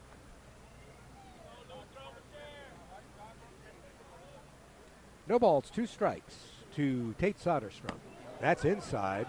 Soderstrom backs out. A ball and 2 strikes. So if I was guessing, I would think Luke would come away with that pitch on the outside part of the plate and see if he can't get the call there. 1 ball, 2 strikes. And there's a fly ball into shallow left field, and going back is the shortstop, Ian McMillan, to easily make the play. And there's 2 down. So now that brings up the shortstop, Keith Torres. Keith singled and scored in the 4th inning. He was the only run to come in on that tumultuous 4th inning that saw the big rhubarb over the Matt Thomas play.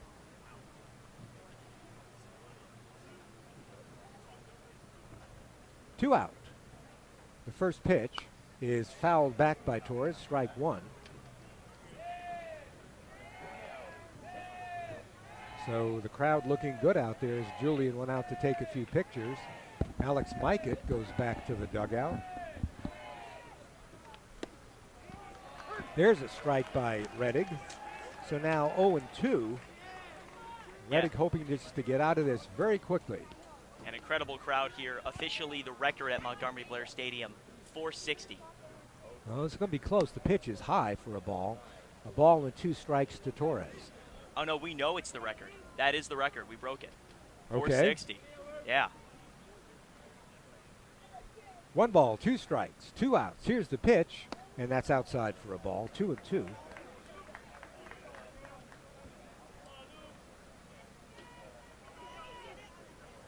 So Reddick, the big left-hander, here's the 2-2 pitch, and that's inside ball 3. So Reddick doesn't want to put this guy on.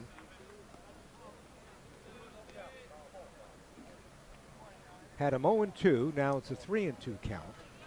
So let's see what happens with Torres, as here's the pitch, and that's outside ball 4. So a walk with 2 outs to Torres. Yeah, certainly not what you want to do if you are Luke Reddick, but the saving grace is that you have 2 down and you're facing the number 8 hitter here. Darius Foster is a very talented hitter, but you do want to make sure you take advantage of this spot in the lineup.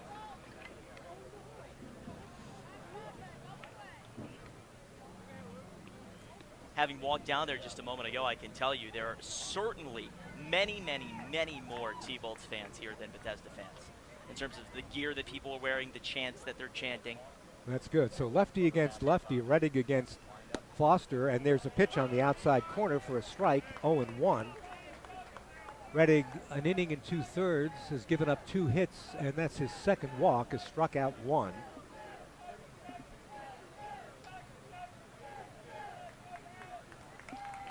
Reddick, a very deliberate worker. We'll see if Torres has ideas on going as Reddick steps off the mound, and now he's got the ball with a 1-strike count on Foster. Here's the pitch, and that's low for a ball, so a ball and a strike. So after a strikeout and a pop-up, Reddick walks Keith Torres on a 3-2 count, and now has a 1-1 count on Darius Foster, with Bethesda ahead by 2 in the top of the 5th, 3-1. Throw over. Just a leisurely game And of Torres catch. is back. Yes, between Reddick and Gallo. I'll tell you what, though, Luke Reddick has been throwing heat. When you're down there, you can hear the pop of the glove. 1 ball, 1 strike. Another throw over, this time a little more serious, and Torres is back.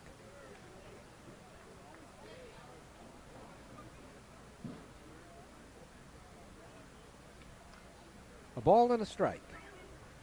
There goes the runner. The pitch is grounded foul. Right to Yash Rain. Yeah, Keith Torres does have some kind of speed running down the base paths. He is a speedster. So a ball and 2 strikes now.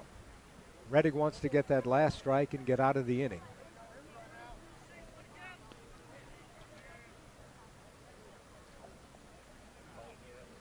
So Reddick, the 6'4" lefty from Lehigh, there's a ground ball to Lucas Donlin. It backs him up.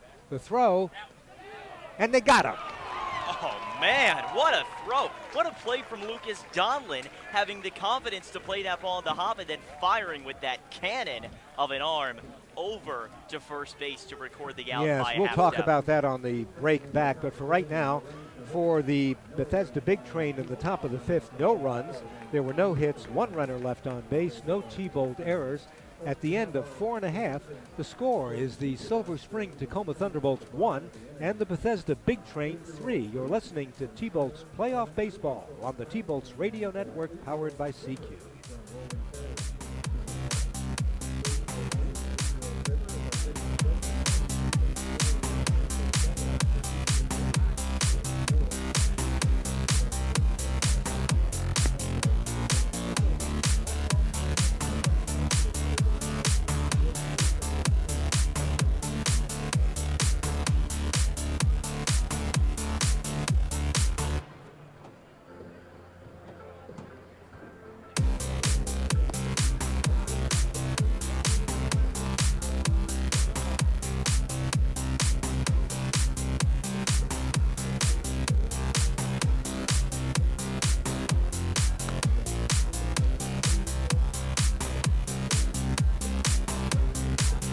So we're back for the bottom of the 5th inning with the T-Bolts trailing 3-1 in a very good game, and it looks like Ponce is still out there. And he will be facing Cole Freeze, Corey Rozier, and Brady Peri, the 9-1-2 hitters. You think he's on a short leash? I would think so. The T-Bolts did get on top of him back in the 4th inning, but he's able to escape the jam, only giving up 1 run. So we'll see how he does. I would believe their relievers are ready. They're just kind of lollygagging around in the bullpen. Well, we'd like to thank all 31 of you tuning in right now. Glad to have you along board. And now we have a guy dressed as a banana coming up the stand. That is a peculiar outfit. Isn't there one at every game? Is there? Yes. I don't know. If so, I haven't seen him. So we'll start off with Cole Freese, who singled in the third inning and was erased on a double play. The first pitch to Freese is in there for a strike, 0-1.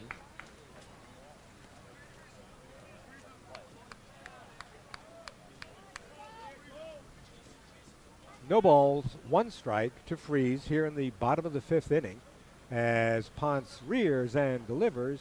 And there's a ground ball down to third base, and Cotto's got it. He throws over to Hunter for the out. So one quick out here in the bottom of the fifth inning. And that brings up Corey Rozier, the left fielder. Corey is struck out and hit into a double play.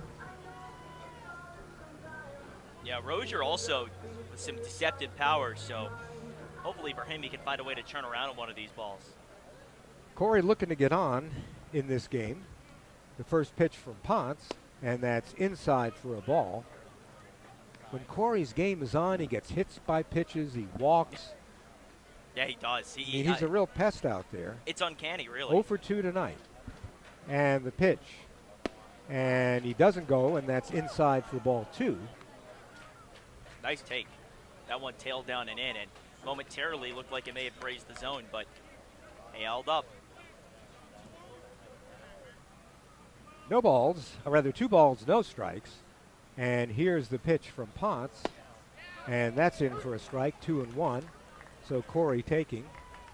Probably the right move. Once to force Ponce into a bad count. Rozier ready for the 2-ball, 1-strike pitch from Dalton Ponce. And here it comes. And that's foul down the third baseline. Count now 2-2. So Corey getting some encouragement from the Thunderbolts dugout and the fans in attendance tonight. Record crowd. Yes, indeed. 2 balls, 2 strikes. 1 down here in the bottom of the fifth. The Bolts trailing by 2. And now the umpire calls time as Corey steps out of the box to readjust, look at the bat, and now step in. Here's the pitch from Ponce. And that's a liner that's going to be up the middle for a base hit. Solid single for Corey Rozier. And so now Corey's on first with 1 down and Brady Perry up. Well, this is the part of the order you want coming up with a man at first and only 1 down. But let's talk about Corey Rozier and that at-bat. Reached for that pitch, fires it back up the middle. And that's exactly how you want to do it on a pitch that you have to extend for. It just gets it right back. Line drive up the middle. Diaz went to his right to try to get it, could not. So here's Brady Perry, the DH. Brady is due for something. He's been hitting the ball extremely well. Let's see what he can do here against Ponce. He's grounded out and struck out a throw over. And that was a close play. And diving back in was Rozier. Rozier now takes his lead.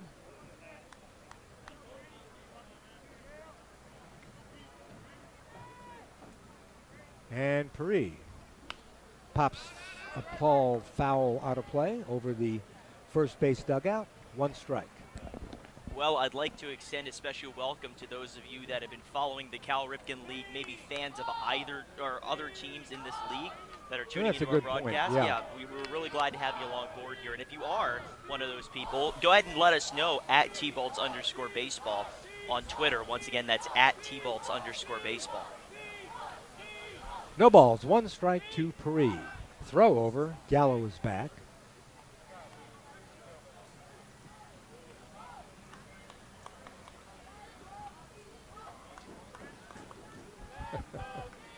We'll get to that in a minute.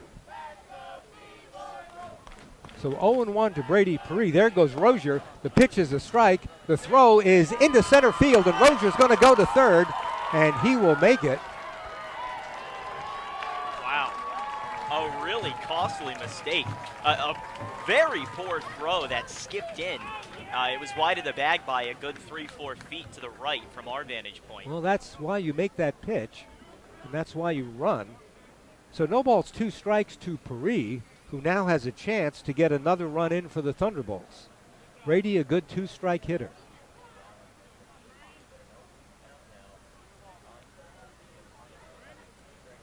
Crowd quiet. Here's the pitch.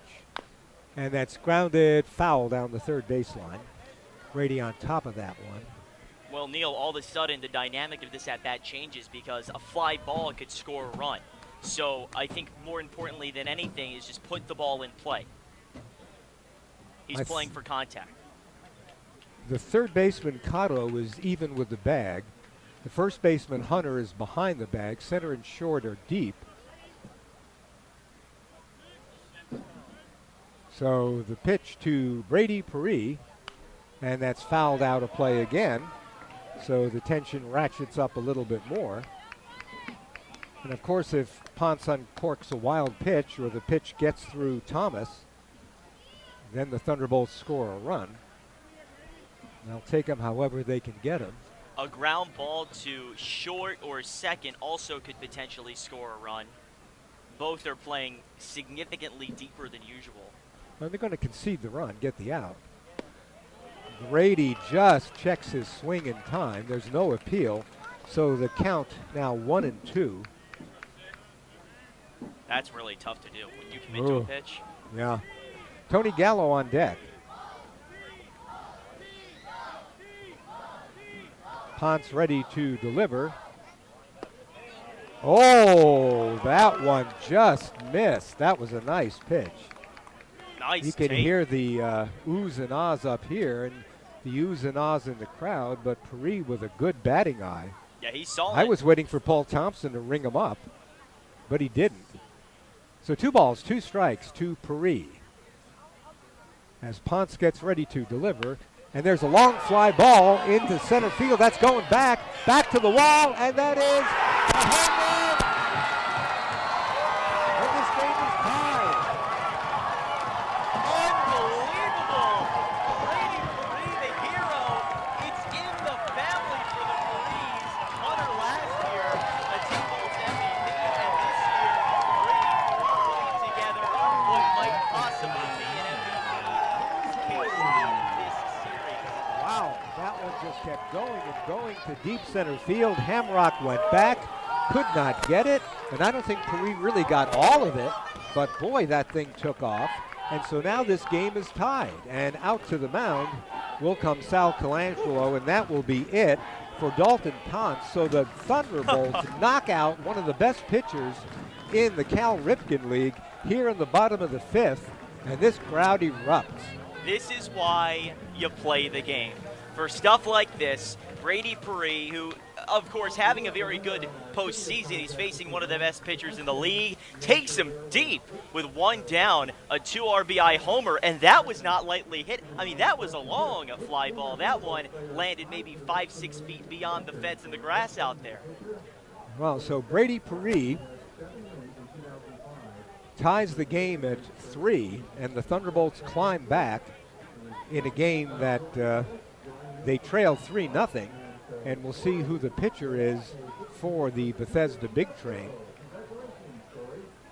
Well, I would take a guess to say that it'll be a starter-worthy guy, because if you're not pitching your best guys right now, I don't know what you're doing. Let's see. Is that number 10? Yeah, but he's not on the roster. Let's see if we can pick him up. I checked the roster. I didn't see anybody different. I didn't either. I don't remember there being a number 10 on this team. Maybe it's not number 10, but we'll see if when they make the announcement. Ryan Metz. Ryan Metz, number 10 from Virginia Tech, a junior, 6'1", 190, a right-hander. Huh. He should be on the roster. He's No? not. All right. Well, there you go.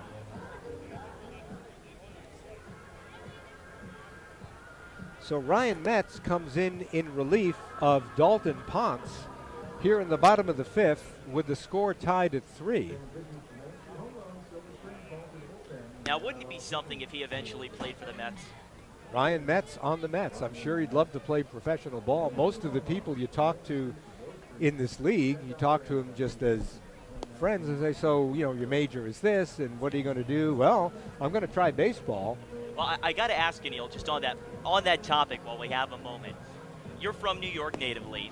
What's your favorite ballpark of all time in the state of New York? The Polo Grounds. It's got to be? It's one of the was one of the quirkiest, oldest, foulest smelling, but beautiful parks with, it was shaped like a shoebox. Right. With short porches in right and left and a deep center field with the center field clubhouse between the two bleachers, so you could hit a ball between the bleachers and have it be in fair play. Oh, it was a very unusual park. Like 230 down the line, something like that? It was 259 to right and 279 to left, but the upper deck and left hung over by 25 feet. And if you hit the upper deck, it was a home run. Oh, my. The first pitch from Metz to Lyle Miller Green is outside for a ball. Actually, that's Gallo, excuse me. So Gallo up to face Metz, 1-0 to Tony. And that's outside for a ball, 2-0. Tony is single and a double and has scored a run. So that was Brady Paris' second home run of the playoffs. That was hit a long way, you're right. The pitch, and there's one into left field, and that's going to be, did he catch it? Yes, he did. A nice catch by Drew Hamrock. Give him credit, a diving stab, and makes the play. Yeah, really nice play by Drew Hamrock to record the out there. That one easily could have fallen in. He just made sure it didn't on the dive. So that brings up Lyle Miller Green, the right fielder. Lyle has grounded out and was on in a walk in the first inning, stayed at first base. So the first pitch from Metz to Lyle Miller Green is dribbled down to Cato. Cato picks it up, rears, throws over, and makes the out. But in the bottom of the fifth inning, the T-Bolts, 2 runs on 2 hits. There were no errors. Well, actually, there was one error by the Bethesda Big Train. Nobody left on base. And at the end of 5 full, the score is the Silver Spring Takoma Thunderbolts 3 and the Bethesda Big Train 3. Now, we're going to keep it here because this past day, the whole day after the win last night, there was lots of activity on Twitter regarding this series. And Julian, you're going to talk to one of our Twitter guys, Clark Boyness, about what was going on. Yeah, so we're going to bring Clark in. He does our social media management. He's the guy that you see live tweeting during games. Of course, you don't see him, but you're certainly reading what he's typing. Clark, glad to have you here. Thank you, Julian. I'm glad to be alongside. Yes, absolutely. If any of you aren't following at T-Bolts_baseball, I'd highly suggest you do, because you're missing out on a lot of great quality content and, quite frankly, some interesting things going on between teams in this Cal Ripken League. Well, tell me a little bit about that, Clark. What's been going on? So recently, with obviously the shocking win last night over the Bethesda Big Train in Game 1, I decided to have a little bit of fun myself, as the Big Train, last time we played them in that game that ultimately was meaningless right before the end of the regular season, they said that, they would like to see Tony Gallo play at them sometime. And then he proceeded to hit that RBI last night. But anyways, here comes. Yeah, we're going to start it off with Cade Hunter here. The first pitch to him from Reddick is taken down and away for a ball. The count is 1-0 from Reddick to Cade Hunter in the top of the 6th inning. And Reddick delivers the 1-0, and this one is swung on and fouled off at the plate. The count now even 1-1. But, yeah, Clark, we saw that there's been a lot of contention on Twitter, but you have a lot of fun with that, right? Oh, absolutely, and I think it's good for the league as well. It helps bring in more fans. As we've seen tonight, we have a record attendance number, and I'd like to think that social media plays a role in that. 1-1 pitch is fouled off the plate, and it's now 1-2. Clark, I would suspect you're right about that, and you have done a tremendous job all season of engaging with fans on Twitter. Tell me, is that something that you look to do professionally? Maybe one day. I came into this summer not really knowing a whole lot, and then, you know, having this opportunity with the T-Bolts has really helped, and I've had a lot of fun doing it. So, you know, if I can get a job someday, that would be great. But for now, I'm focused on this T-Bolts team. Yeah. Well, the 1-2 pitch is taken down low. It's 2-2. Here comes the 2-2. This one tapped on the ground back to Reddick. He fields cleanly, fires to first in time to record the first out. Clark, we've seen over the past few years just a rise in the amount of digital media jobs that have been popping up all over the country with sports teams, organizations, businesses, you name it. I think that's a testament to just how effective it is to be able to communicate with your fans directly. Oh, absolutely. And I've seen it in lots of professional leagues as well. There's some teams that do a really great job connecting with their fans, and in all honesty, it does help to bring in maybe a younger crowd that might not otherwise be interested in your team. Yeah, the first pitch to Gio Diaz here is a ball inside, or rather a called strike in the inside corner. The count is 0-1 on Diaz, who tonight is 1 for 2, and the next pitch is taken down low. It's now 1-1. Yeah, one of those teams that I think we could all talk about is the Cleveland Indians. They run a pretty good show over there. Yes, they do. I've seen a few of their tweets, and the Washington Nationals as well run a very interesting and kind of unique approach at social media, but it works well for them as well.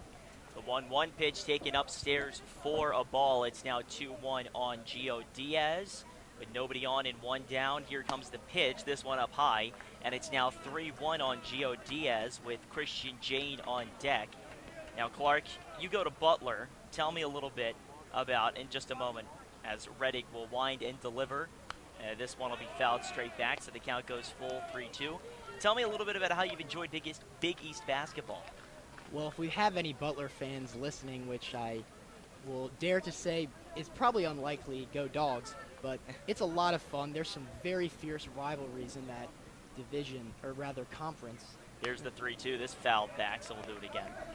And it's a lot of fun going into Hinkle Fieldhouse, teams like Xavier, Villanova coming in, UConn will be joining in 2 years. It's definitely a very competitive and lots of fierce rivalries in that conference.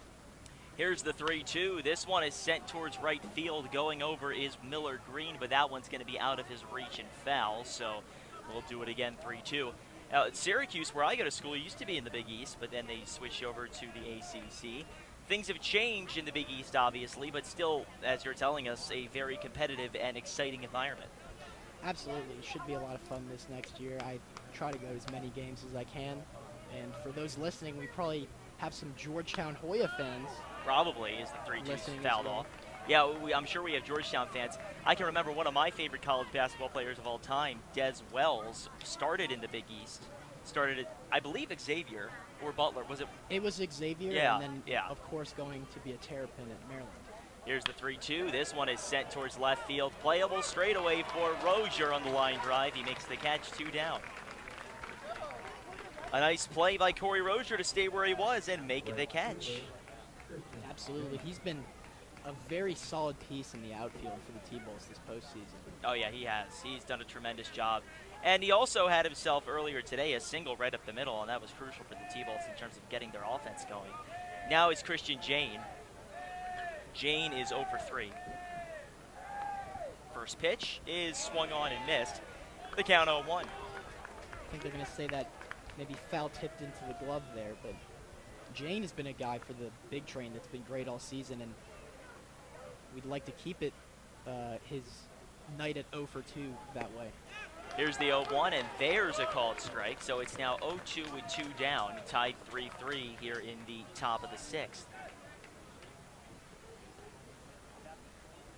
Jane awaiting the 0-2 pitch. Here it comes, and he fouls it off to the left side, so we'll do it again, 0-2.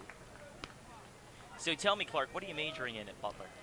So I'm actually a sports media major, so sitting right next to you on this microphone is right up my alley, as well as running a Twitter account. The 0-2 bounces in. It's now 1-2. Yeah, now, what made you decide to go that route? So I knew I was always into writing, not really a math science person. Neither am I. And I loved English class in high school, and I love sports, of course, so Butler had the major. I decided to try it out, and after my first year, I've had a really great job studying that stuff. Fantastic.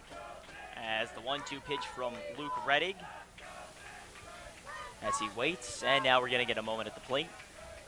I will say, I love the energy of this crowd. Oh, people are loud tonight. Here comes the 1-2, and there's a called strike on the inside corner. And that'll do it for the top of the 6th inning. We go bottom 6. Thank you very much, Clark. We'll be back in just a moment at the T-Bolts Radio Network presented by CQ.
Seven hits and 1 error for the Train. 3 runs, 7 hits, no errors for the T-Bolts in a game before a packed house here.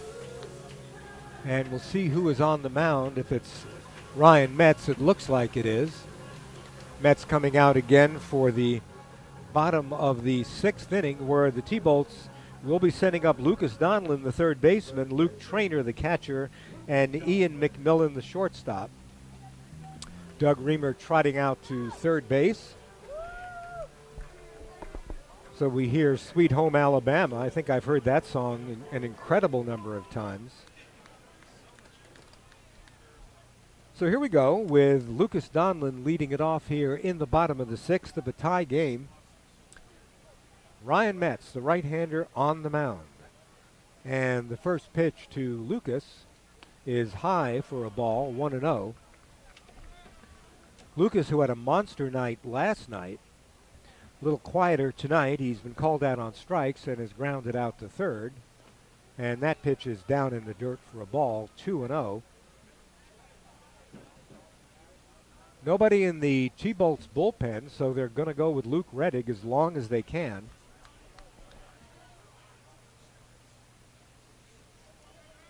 And the pitch from Metz, and Lucas tries to check his swing and is successful as they make the appeal down to third base as he went for that one outside. So now the count is 3-0. And here comes the pitch from Metz, and that's in for a strike. 3 balls and a strike.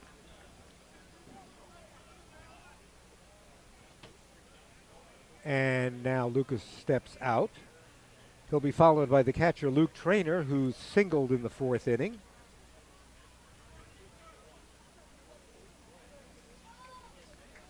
And the pitch swung on and missed and fouled at the plate, so a full count.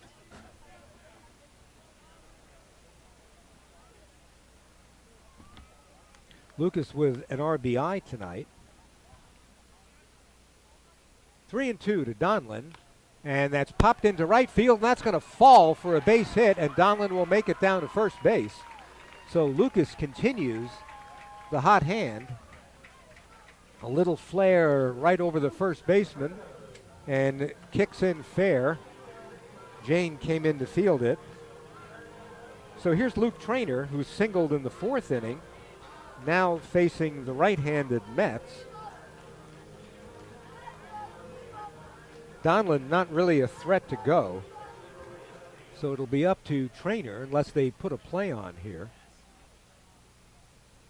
Metz steps off the mound. Ian McMillan would be on deck. Now they go out and talk it over.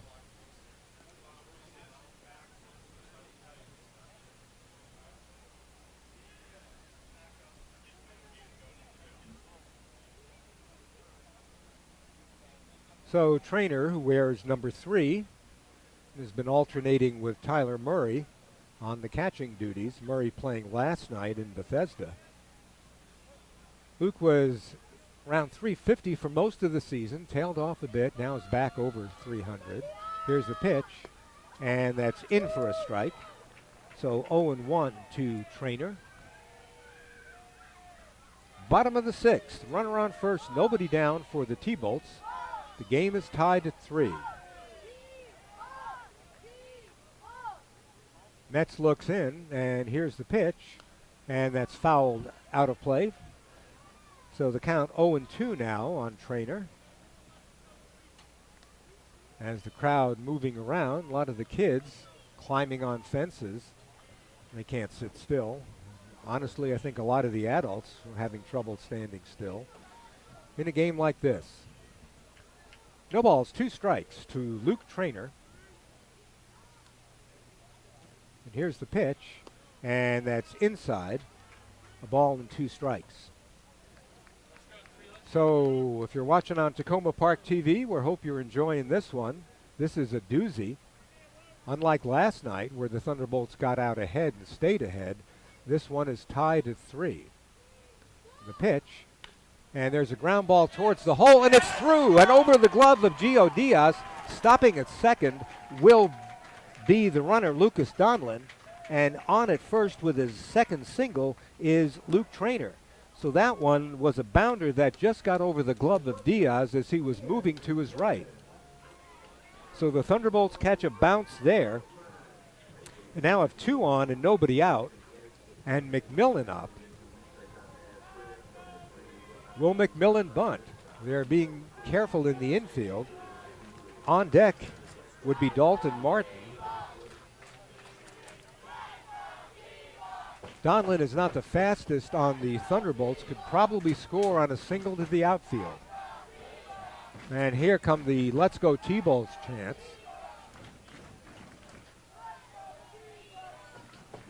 Here's the first pitch, and swung on and missed from Ian McMillan as he swung on a pitch that drifted outside.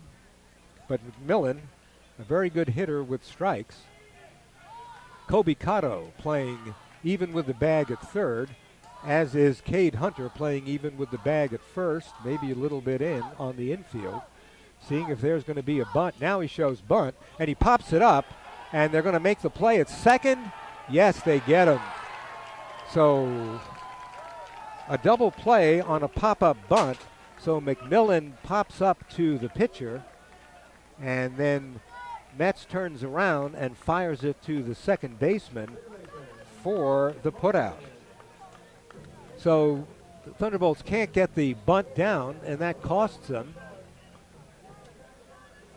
And so the runner's still on first in Luke Trainer, but now Dalton Martin up. Martin has struck out and flied out to left. The pitch to Martin is is called a strike. I thought that was going to be a ball, but it's called a strike. 0-1. There is a hole on the right side of the infield as now Hunter is holding Trainer on.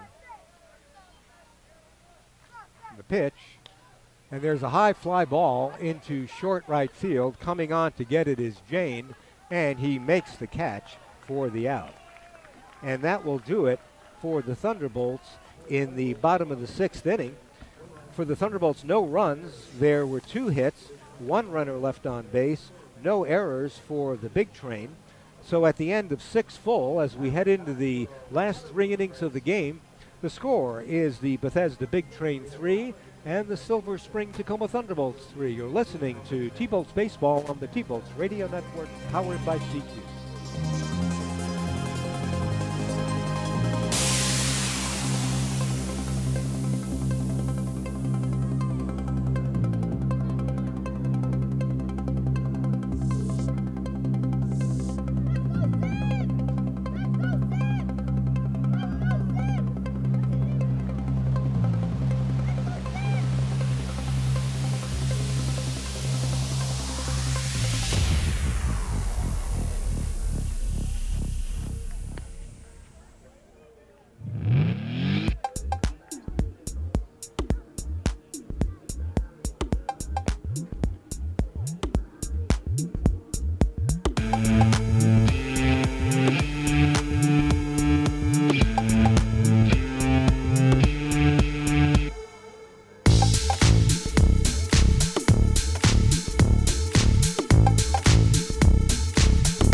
Could not make anything happen. So it'll be Cotto, Thomas, and Hamrock.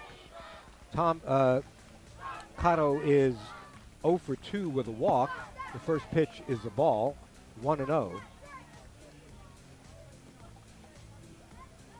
Cotto was hitting 500 in the playoffs as of today. That probably dipped a bit. The pitch, and that hits him in the back. Not what you want to do. And Cotto seems to be okay. He's running down to first base. Actually not running, just walking.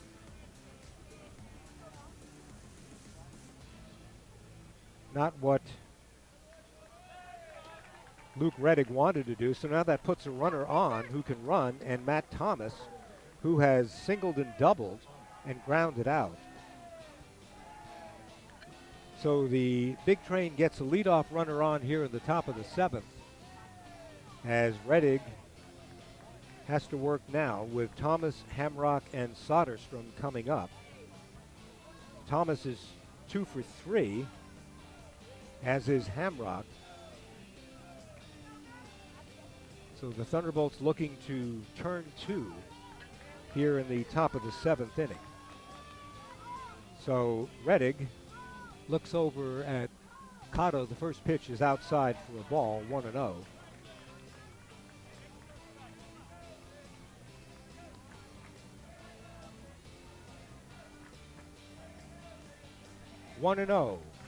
To Thomas, the pitch, and that's low and inside, gets away momentarily from Trainer. So 2 balls and no strikes. And now Tony Gallo coming in to talk to Trainer, the 2 Lehigh players, discussing something. 2 balls, no strikes. Tony gives him a pat on the back, says, let's go. Jogs back to his position. So 1 on, nobody out in the top of the 7th for the big train.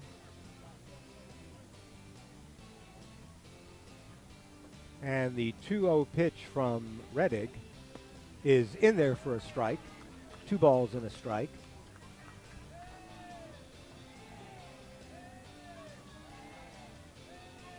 Two balls, 1 strike to Matt Thomas with Kobe Cotto at first.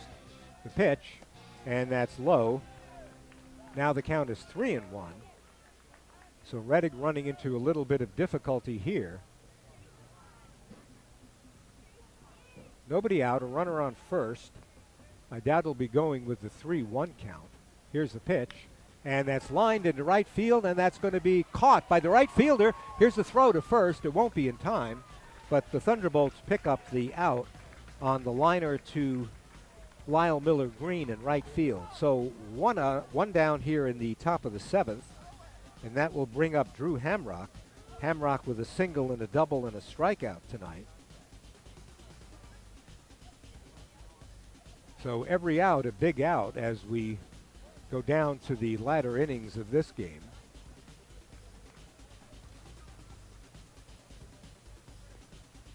People calling for the 6-4-3 double play.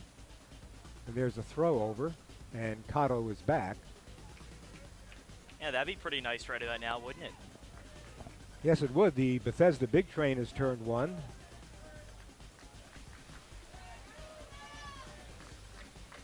So Reddick at the stretch. And here's the pitch, and that's in for a strike. Yeah, Reddick just trying to find a way to get back to his former self in terms of just making sure that he doesn't get too wild with these pitches. We know that he can have trouble finding the zone when he gets late into ball games. Had a 1-2-3 inning last inning. He shows bunt and fouls it at the plate. So a 0-2 count. So the Thunderbolts tried a bunt and could not get the bunt down. Instead, it was a pop-up to Ryan Metz, who then easily doubled the runner off second. That was Lucas Donlin.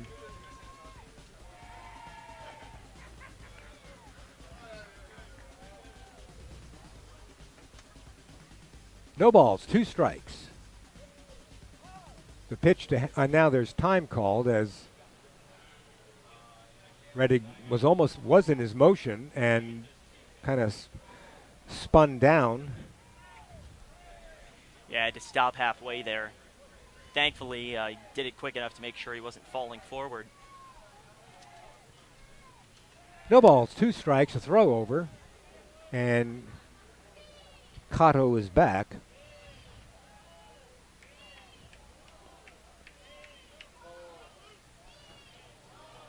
So a very spirited competition, and here's the pitch, and there's a liner in the right field, and that's going to be a base hit, and that's going to run to the wall. So coming around third is Cotto. He'll be waved in. He will score, and heading for third is Hamrock. The throw to third. He's safe. Wow. Didn't look like it, but that's the call. Looked like the throw beat him.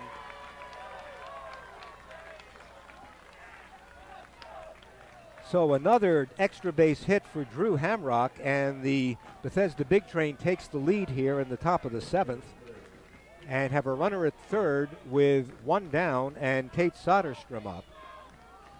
Well, the damage is done. Now it's just a matter of finding a way to limit it. Once again, on a 2-strike pitch, Drew Hamrock comes through with an extra base hit. I'm sure yeah. Reddick would want that pitch back. Really well hit. So here's the first pitch to Soderstrom. That's inside for a ball. Soderstrom backs out. I had a queasy feeling once he hit Cotto with the pitch. Those always come back to get you. Yes, often is the case when you put a guy on via the walk or the base or the hit by pitch. That can certainly limit your potential. 1 ball, no strikes. 4-3 Bethesda in the top of the 7th. 1 down, a runner on third. The pitch, and that's on the corner for a strike, 1-1. So Hamrock with a triple. He's now got a single, double, and triple. Now only needs is a home run for the cycle. Triple, the hardest one to get. Here's the pitch, and that hits him again. Oh my goodness, now he's talking up Reddick. And now Reddick doesn't like it. The Thunderbolts players come out of the bench, out of the dugout. I can't believe that was deliberate. Now the umpire talking to Reddick. Yeah, home plate umpire Mr. Paul Thompson walked out and got in between Reddick and Tate Soderstrom. I don't think that was intentional. How could it be? Well, it couldn't be intentional because that puts another runner on, and now Brock Hunter, the pitching coach for the T-Bolts, coming out. So the T-Bolts had an opportunity in the bottom of the 6th with 2 on and nobody out and couldn't deliver. Here, the Big Train has a runner on first with 1 out, and Hamrock gets the triple, and now Soderstrom gets the base on being hit by pitch. That's 2 hit batters in the inning. And now tempers seem to be calming down a bit.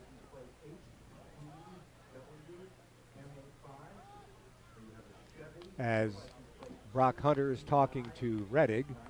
There's throwing now in the T-Bolts bullpen. That's Tyler Dieball warming up. I'm really surprised that Tate Soderstrom had the reaction that he did. Come on. I mean, yes, you don't like to be hit, and now it looks like there's going to be a pinch runner for Soderstrom. And now what's happening? Soderstrom's coming back, talking to the catcher. or talking to the dugout on his way over back to the Big Train dugout. And now Trainer's getting into it with him. And now the Bethesda coaches are telling him to calm down. Oh, boy. Soderson Spring, what am I doing? Trainer just pointed at him, said, you get back down there. Oh, my goodness. Whew. Tempers are flaring here. So who's running for the Big Train is Fox Simones.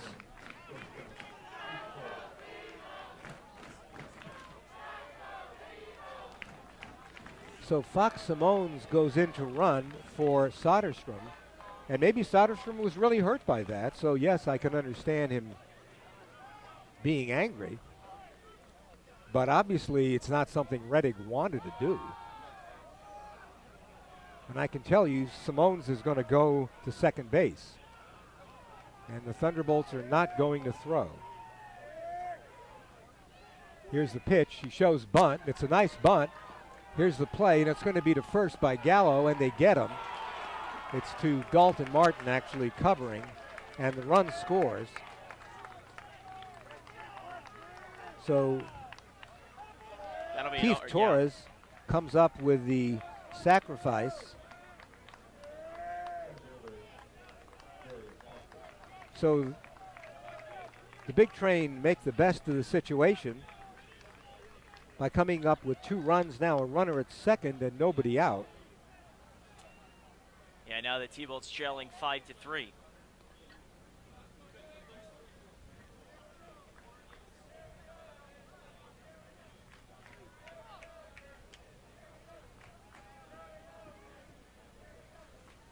So a runner still on second, and Darius Foster, who has a walk and a fly out and a ground out tonight. So here's the pitch. Swung on and missed strike 1. Yeah, Reddick gets one back there. Wild series of events, and you know the umpires are concerned about potential tempers flaring down the stretch here.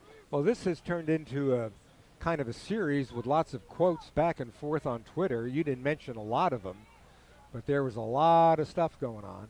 The pitch, and that's on the corner for strike 2. Maybe Justin can talk about some of it when he comes on in the middle of this inning.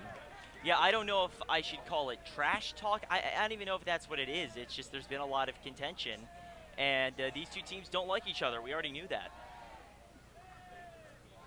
No balls, 2 strikes.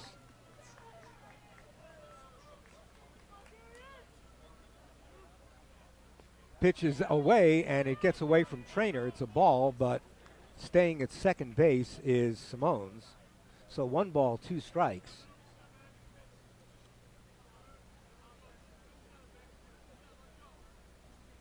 Yeah, T-Bolts are going to play it very close to the vest here with a runner at second base. Don't be surprised if we see maybe the infield comes in just a little bit here.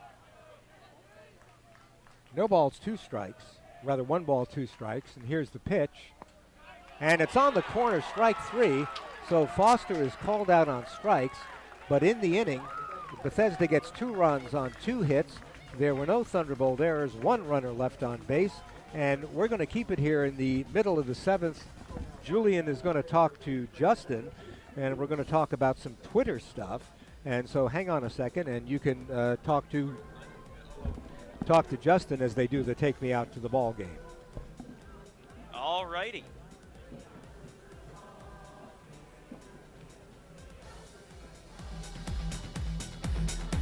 Now Justin Jacobs on the mic, I believe. Yes, I am. All righty. Welcome, Justin. Glad to have you here. Now, tell me, Justin, you have been doing the in-game production all year. You've been doing a spectacular job. You've been doing of course, with that job comes with doing the walk-up music and cutting that up and making sure the players have a great atmosphere to play in. Tell me about how that's been for you, how you felt doing it, and how you've enjoyed this season. It's like I did music for my high school baseball team for 4 years, so I had that music background of playing music during the game, walk-up music kind of stuff, but not to this experience where you're cutting up clips and you're playing them and stuff like that. And, of course, you are no stranger to the Cal Ripken League. You've been around for a while, particularly with the Baltimore Redbirds. Tell me a little bit about your organization, or rather your time with that organization. Well, I got introduced to the Baltimore Redbirds organization through the League of Dreams Foundation, which helps anyone with any type of disability play the game of baseball and softball, adapt, and it'd be an adaptive version. Right. And is that something you're still involved with? Yes. I'm more of the management type now, but... Right. Well, yeah, eventually that's how it goes. That you move up with time. So, we're going to turn things over to the T-Bolt lineup here. Cole Freeze coming up. It'll be Freeze, Rozier, and Paris against Mets here in the bottom of the 7th inning. T-Bolt's trailing 5-3 as Justin stays on with us, but Mets delivers the first pitch of the frame and a big swing and a miss. The count 0-1 on Cole Freeze, who tonight is 1 for 2. Justin, tell me about some of the events that League of Dreams sponsors and hosts. League of Dreams does things with the Redbirds. We actually did an event last year with the University of Maryland baseball team in Coach Vaughn. So that was pretty fun. And we did stuff when the Cal Whipkin League did their Little League baseball like they do in Williams, but we did that for a while. And just events around the state of Maryland. The 0-1 pitch misses inside. It's now even 1-1 with nobody on and nobody down. Here comes the next pitch to Cole Freeze. This ball is rocketed to deep left field, but it's going to go foul. Back beyond the Big Train bullpen. Man, oh man, that ball was hit far and hard, but foul. And so it's now 1-2 on Cole Freeze. Justin, tell me, you're not an Orioles fan. You're not a Washington Nationals fan. What team are you a fan of? The Chicago Cubs. And now why is that? I was born in Chicago. Didn't live there for that long, but my dad and my mom are both Cubs fans, and I love the city of Chicago, and I'm a diehard Cubs fan. And the count 1-2 here on Cole Freeze as he takes a moment outside the box. Now, what are your thoughts on the White Sox? No. It's actually funny because my dad grew up in Iowa, so there's no baseball teams or no sports teams. So my uncle and my cousin are actually White Sox fans. The 1-2 pitch misses inside. It's now 2-2 on Cole Freeze. I've been out there to Wrigley Field and to what is now called Guaranteed Rate Field, I believe. Yeah. I think Wrigley is maybe a little bit nicer. Yeah, it's funny. Speaking of the White Sox, it's not just my uncles. It's being part of the Redbirds for so long. It's the Redbirds players that have gotten drafted. 2-2 pitch put on the ground Ooh, to the left side. Throw over, and he is safe.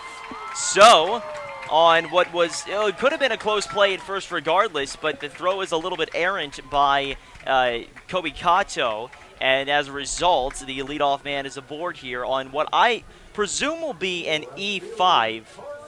That's my best guess. Yeah, actually, speaking of one of the White Sox players that it was funny, is Gavin Sheets, who played at Gilman, where I think you went. Yes, that is correct. I do know Gavin. And it's funny, I've been texting him off and on, and I'm like, I'm going to get your jersey, but it's going to say Chicago on it, not White Sox. Yeah. Here's the first pitch to Corey Rozier. This one towered in the air, shallow center field. Going out to get it is the second baseman, Diaz. He brings it in for the first out, and of course the runner stays at first. Now with one down for Brady Paris. Yeah, Gavin had a tremendous career at Gilman, and now Sal Colangelo is going to come out. We may see a pitching change here, so we'll keep you posted on that. But yeah, Gavin Sheets had a tremendous career with the Gilman Greyhounds, where I went to school in Baltimore, and now drafted into the Chicago White Sox organization. Went to Wake Forest, a program that has produced a lot of really talented baseball players. Absolutely.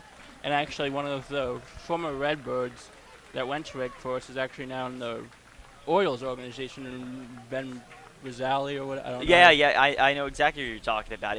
They have dispersed their talent all over the country in all major league organizations and farm systems, and we'll officially have the pitching change here for the Bethesda Big Train.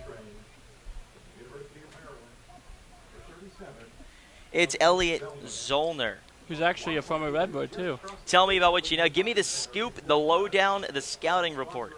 Well, I don't know what year he was with the Redbirds. I just know the certain Redbirds guys.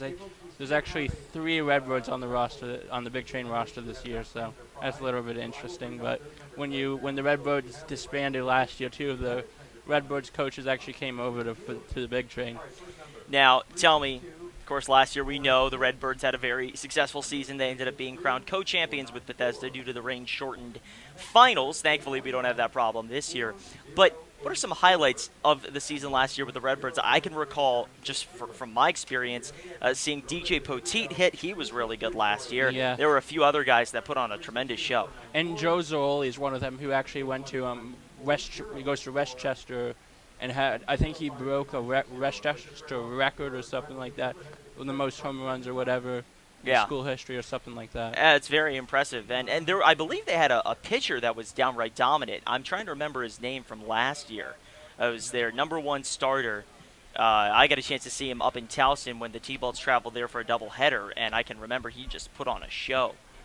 It's funny because you think of all these players that I know, and remembering like Evan Anderson, who pitched at Ole Miss, who was probably was 5 years ago or whatever. I'm actually looking at the Redbirds roster from last year to see who we're possibly talking about. Justin, our in-game researcher here, doing a great job digging in and finding out what we need to know. So with one down and a man at first, here is Brady Puri, who tonight is 1 for 3 with that massive 2-run bomb back in the 5th. First pitch to him is a called strike at the inside corner, and the count is 0-1. So Zollner getting set here. Zollner from Annapolis, Maryland, over in Anne Arundel County. Actually, Ryan Okuda was actually on the Redbirds last year. That's right. That's right. Now the big train. Here comes the 0-1, and that misses up high. Very close pitch, and the count is even 1-1 with a man at first and 1 down. You actually they had Brendan Solsusi, who went to Tulane, who's actually got drafted by the Red Sox this year. Oh, how about that? 1-1 the count with a man at first and 1 down. Zollner sets and delivers. And there, it's a ball down low, just missed, and the count is now 2-1.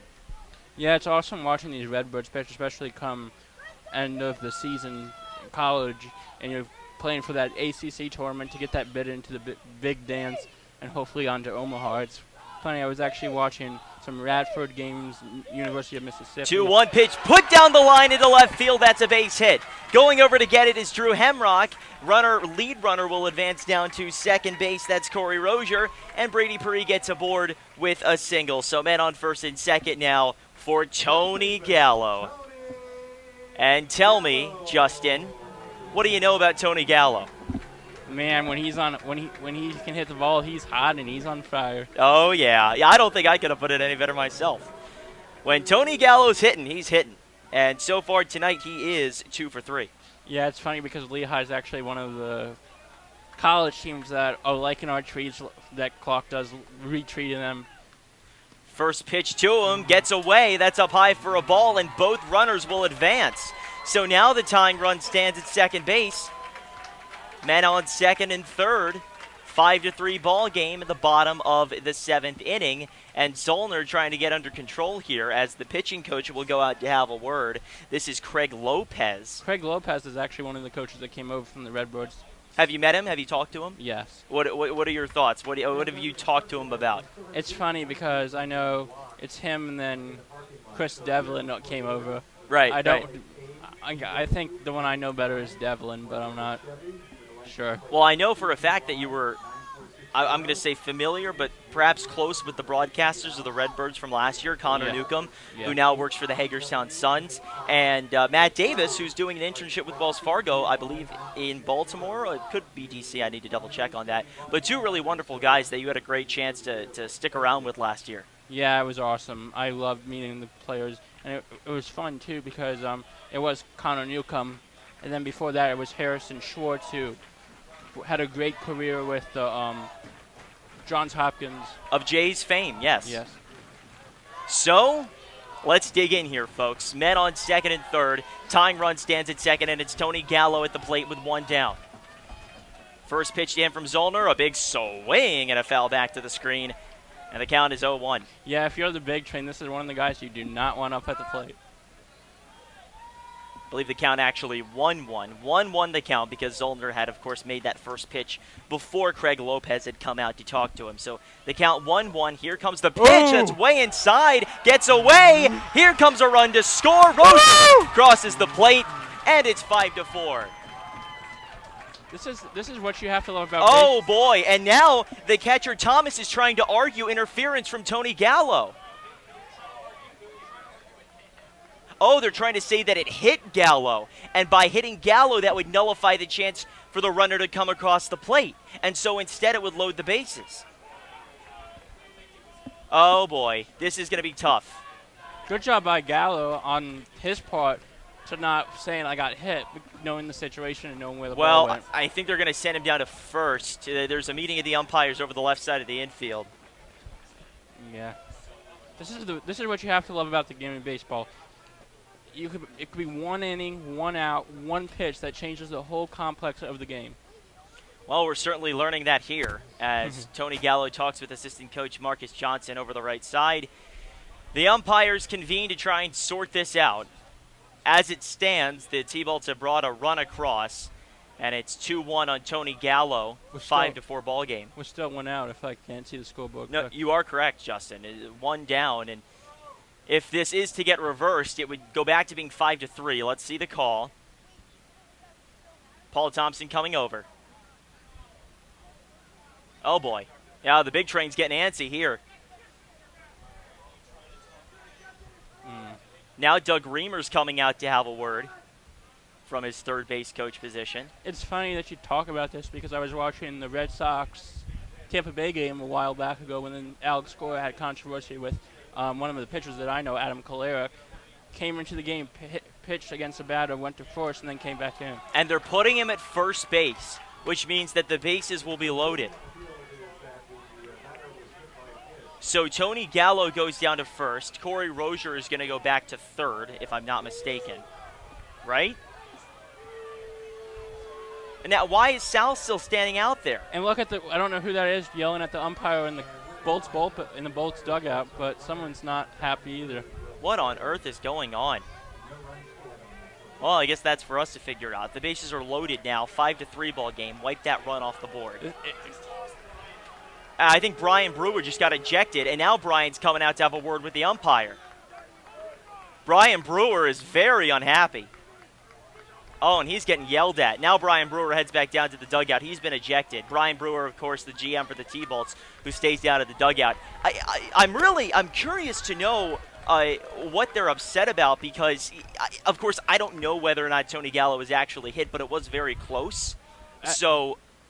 Yeah, as I was saying about the Red Sox Tampa Bay game, the announcers that I was listening to was actually the Red Sox announcers said how nice it would be to have mics on the umpires so you could hear what's going on between the umpires and the coaches, and this would be a perfect time for in collegiate baseball.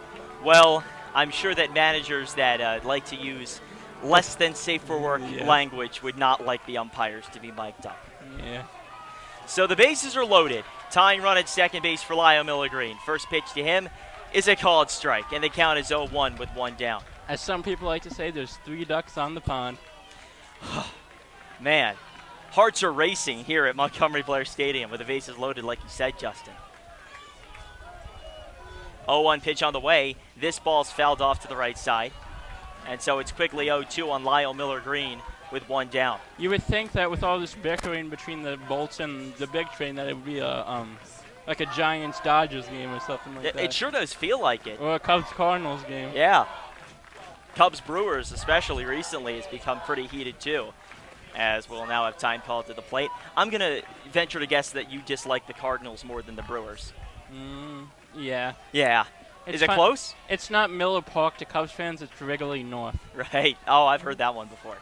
0-2 the count. Here comes the pitch, and that'll just miss down and in. Very close. Oh, and the pitcher, Zollner, stretches his arms out saying, where's my call? There's a lot of emotion in these Bethesda Big Train players. Surprised more than don't get ejected for it. And I bet half of it's because of their big loss last night, 9-0. I would be willing to bet that is the case. 1-2 pitch on the way. Miller Green fouls it off to the right side. That's a ripper. That's one way to put it, as that ball was smoked out of play to the right. So the count 1-2 with one down and the bases loaded. Yeah, Lyle Mel Green's one of these players that didn't start with the Big Train T-Bolts this year and has been doing an amazing job, especially as a senior going into his freshman year in college. 1-2, and now a moment outside the box for Lyle Miller Green. Bases loaded, tying run at second. Only one down, bottom of the 7th. Folks, I hope you're buckled up. 1-2 the count. Here comes the pitch, and that'll be a called strike 3. And Lyle Miller Green isn't happy about it. He went on a halfway swing, and it's 2 down. With Lucas Donlin coming up. I wasn't at the game last night, but I think I remember he had some pretty good hits last night too. So Donlin has an opportunity here to continue what has been a very, very impressive series for him to this point. He has an RBI tonight. First pitch to him is away for a ball, the count 1-0. So the bases remain loaded with 2 down. T-Bolts risking potentially not getting any runs in this rally. 1-0 the count on Lucas Donlin, who's headed to Virginia Tech next year. Zollner winds and delivers. Donlin swings and misses, and the count is even 1-1. Yeah, speaking of Virginia Tech, a lot of the players that were with the Redwoods came from Virginia Tech. Yeah, we got quite a few of them on the T-Bolts this year as well. 1-1 pitch on the way to the plate, and this one sent to the right side, played on a bounce by Hunter, who will take it to the bag and record the out unassisted. And so Zollner is able to escape the jam. Lucas Donlin grounds out, and we go to the top of the 8th inning. T-Bolts trail 5-3 on the T-Bolts Radio Network, presented by CQ.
Faithful for the Thunderbolts. Neil, this feels like a daytime soap opera. This is unbelievable with the amount of drama that we're facing in this game.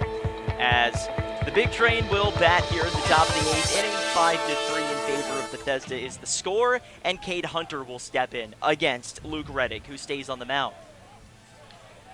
Reddick winds and delivers to Cade Hunter, and that'll be taken down low for a ball to count 1-0.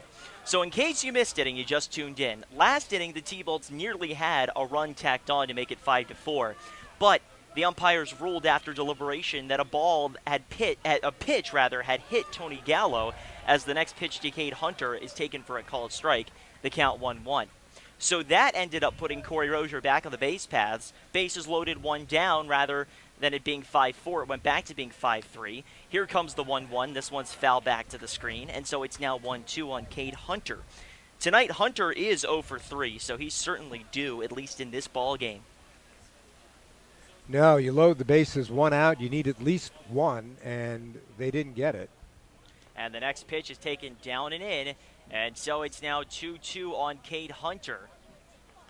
Reddick just trying to maintain his composure. I do wonder how much longer he will stay in this ball game. There is action. I think it's Tyler Dyball warming up in there. Yes, there definitely is action at the T-Bolts bullpen. The next pitch is fouled off at the plate. Oh, they said he didn't make contact, and he struck out. So it looked like it was a foul ball, but it was just a dropped third strike.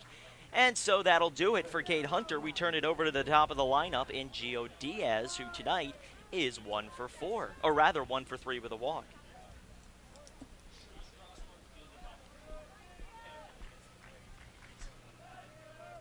So the Thunderbolts have to regather themselves, get out of the inning, and then hope they can do something in the 8th, just get a run back. First pitch to Gio Diaz, a called strike on the backdoor slider. And the count is 0-1 on Gio Diaz with Christian Jane on deck. Bases cleared. So the story of this game is the Big Train capitalizing on their chances, the Thunderbolts not quite capitalizing on theirs. I'd say that just about sums it up, Neil. Reddick kicks and sends the 0-1 to the plate. That'll miss up high. And it's now even 1-1 on Gio Diaz. Big Train leads this game by 2 runs, 5-3 in the top of the 8th inning. T-Bolts have 6 more outs to work with offensively. If the T-Bolts drop this game, we'll go to a winner-take-all game tomorrow. 1-1 pitch on the way, and it'll miss up high and away. The count now 2-1 on Gio Diaz. We'll give the Big Train credit for battling back from what was a devastating loss last night. And the next pitch to Gio Diaz on the way. This one's put up foul, out of play to the right side. So it's even 2-2 on Gio Diaz. But the game far from over. That is for sure. The T-Bolts have more opportunities, and I'll tell you, the crowd has not filed out one bit here.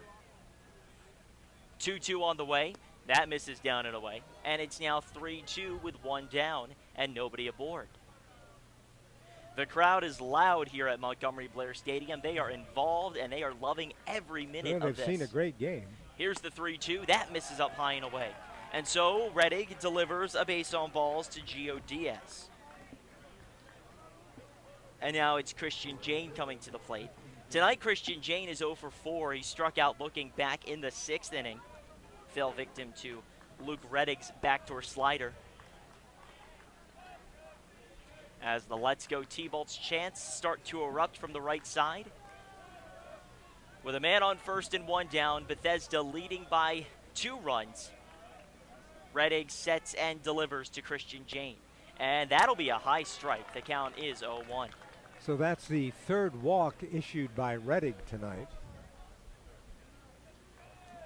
We can confirm that GM Brian Brewer has been ejected from this ball game after arguing last inning. The throw over to first not in time to get a diving Gio Diaz.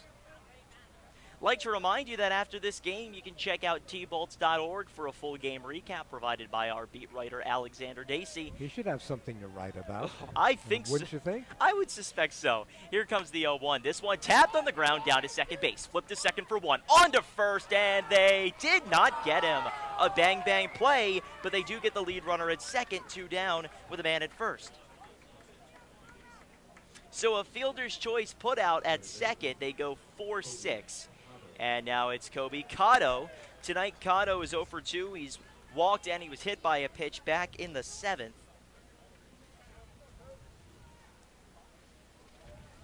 Luke Reddick, all he wants for Christmas is another out. Let's see if he can get it. Maybe Christmas can come early for him. Christmas in July, if you will. 2 down man at first. And Reddick sets and delivers to Cotto. This one put on the ground the other way, backhanded by Donlin, fires across, and he got him.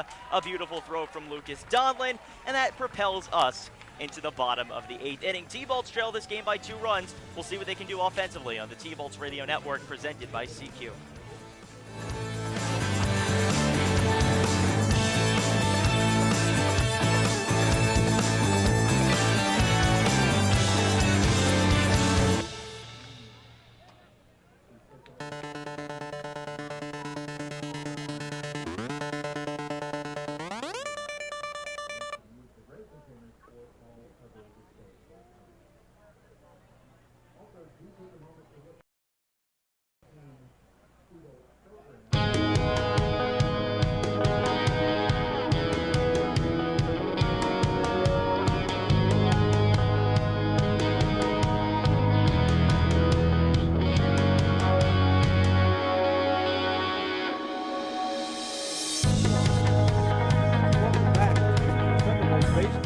T-Bolts Radio Network, where the T-Bolts trail the Bethesda Big Train here as we go to the bottom of the 8th inning.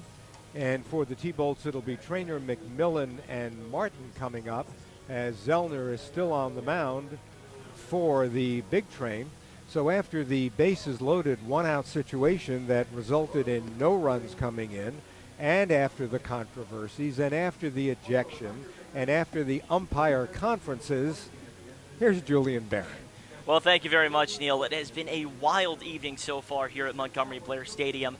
5-3 the score in favor of Bethesda. The T-Bolts trying to get back into this one and tie the ball game at the very least. It'll be Luke Traynor, Ian McMillan, and Dalton Martin coming to the plate here in the bottom of the 8th inning. So Traynor comes to the plate, having gotten a single back in the 4th inning, his only hit of the evening. He hit a line drive to left field back in the 2nd, but that was caught by the left fielder, Drew Hemrock. Now Zollner sets and delivers to the plate. That'll be taken for a called strike on that outside corner. The count 0-1. So the Thunderbolts taking pitches, and they took pitches in the 7th inning, and that didn't work out. But we'll see. Playing it very conservatively. Here comes the 0-1, and this one's fouled out of play left side back towards the parking lot. And I say it's about time to get ourselves an insurance sponsor because that may have hit a car, and the count is 0-2. Well, we do have Hannigan's Auto Body. That's true, we and do. Far East Motors.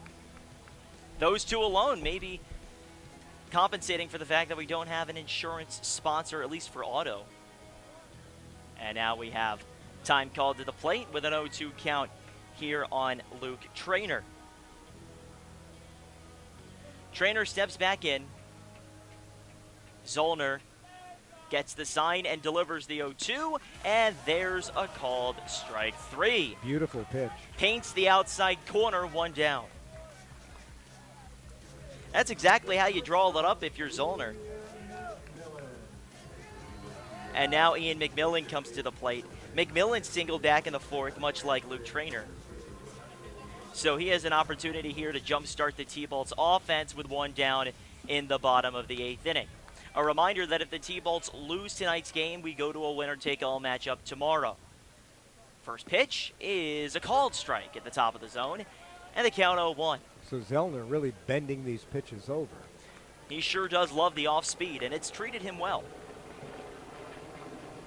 0-1 the count with 1 down, and Elliot Zollner sets and delivers to the plate. And there's a called strike, a really beautiful curveball, another one from Zollner, and the count is 0-2.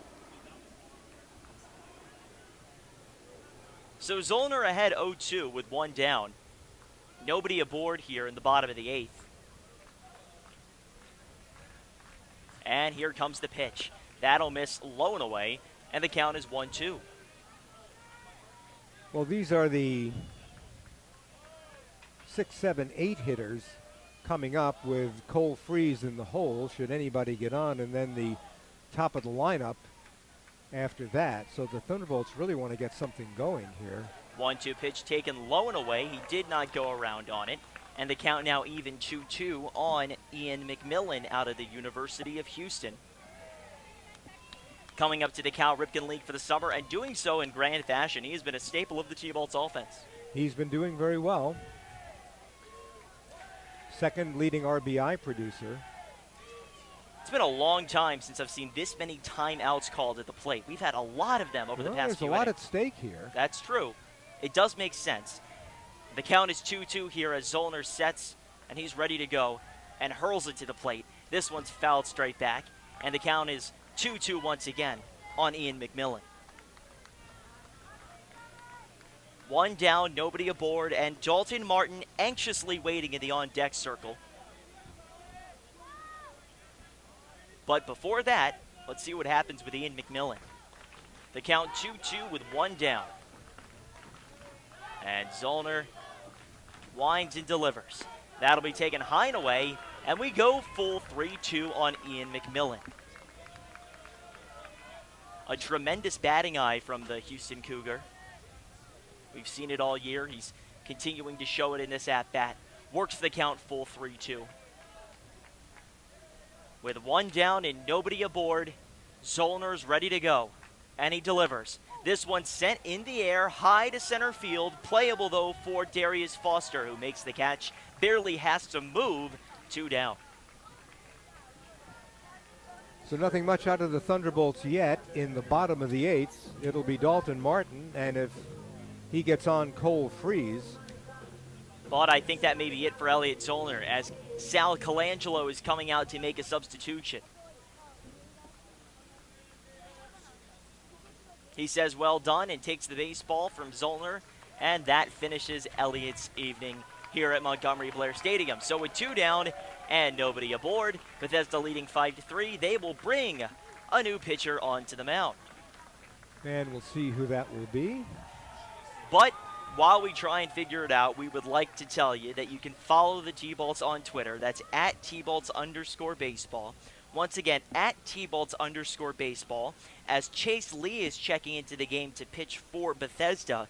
He's a sophomore at the University of Alabama, a member of the Crimson Tide, and he's from McCalla, Alabama. So he is an Alabaman born and bred. But tonight he's going to have to find a way to perform in the old line state. He gets warmed up on the mound, getting ready to fully come into this ball game with 2 down in the bottom of the 8th inning, and Neal has the lowdown. This is his first appearance in the playoffs so far. During the regular season, Chase Lee was one of those Bethesda pitchers with a microscopic ERA, and as we look at him, and we'll get there in a second, as we wait for the computer to catch up with everything. Lee has been in 16 games, 26 innings, allowed 16 hits, 5 runs, only 3 earned, walked 6, struck out 51 with a 1.03 ERA. He's pretty good. He is good. He has tremendous bend on his sidearm delivery. It tucks back in on what looks like a slider and then occasionally a 2-seam fastball. And so we'll see if he can make something happen for Bethesda on the mound here against the T-Bolts. And I would think they would leave him in for the 9th if they have the lead. Well, I suspect that this is a 4-out save. That seems like the most likely scenario considering his stats. But the T-Bolts trying to have something else to say about that. They have Dalton Martin coming to the plate. Martin, who had 2 hits last night, is 0 for 3 tonight. He's due. Thunderbolts running out of outs, and you can't believe, but they had their opportunity in the bottom of the 7th and just could not bring the runners across. Well, Martin comes to the plate. Cole Freeze will bat next if this inning continues. Regardless, Martin, the 8 batter, will be followed by the 9, 1, and 2. Whether we see that in the bottom of the 8th or the bottom of the 9th, T-Bolts trying to make something happen. Jumpstart the offense. Spark the storm, if you will. 2 down, nobody on, and Chase Lee getting ready to begin his outing for Bethesda. He sets chest high and delivers. Bunt put down, foul to the left side. And so it's 0-1 with 2 down. Chase Lee, of course, getting plenty of exposure to the SEC competition down in the southeastern United States at the University of Alabama. So a high level of competition is what he's used to. Here comes the 0-1.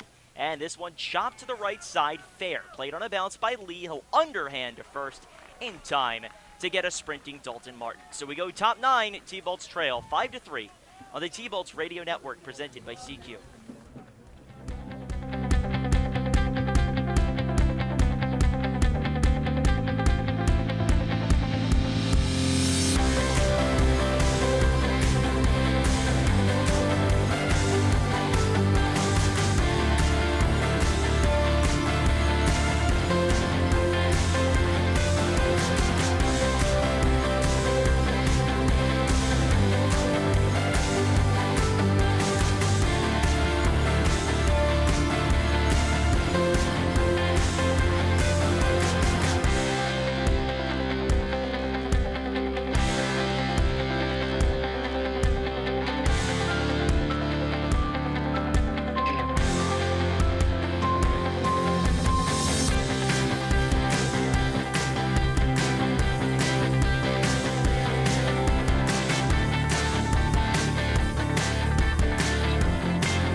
Baseball Network.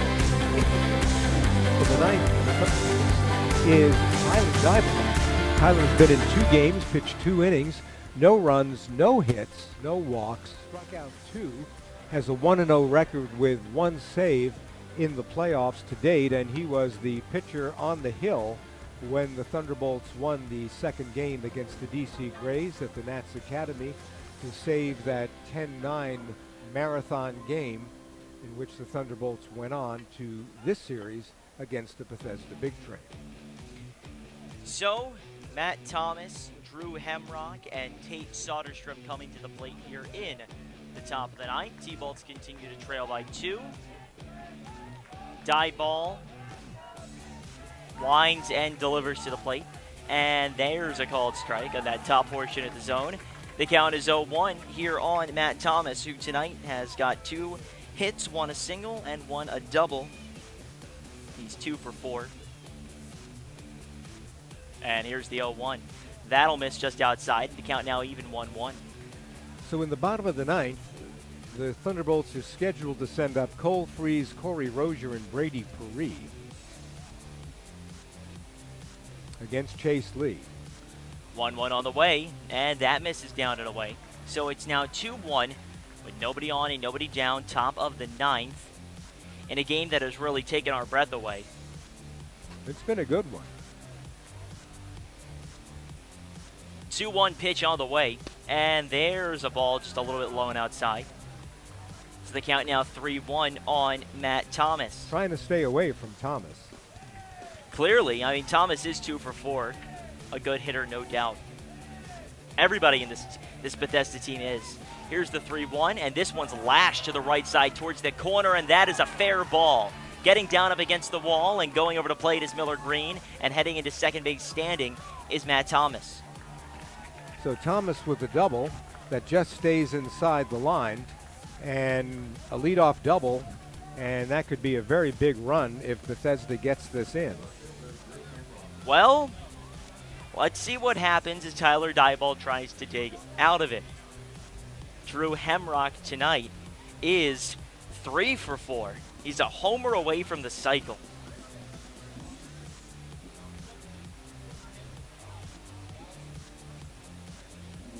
So with a man at second base and nobody down, T-Bolts trail by 2.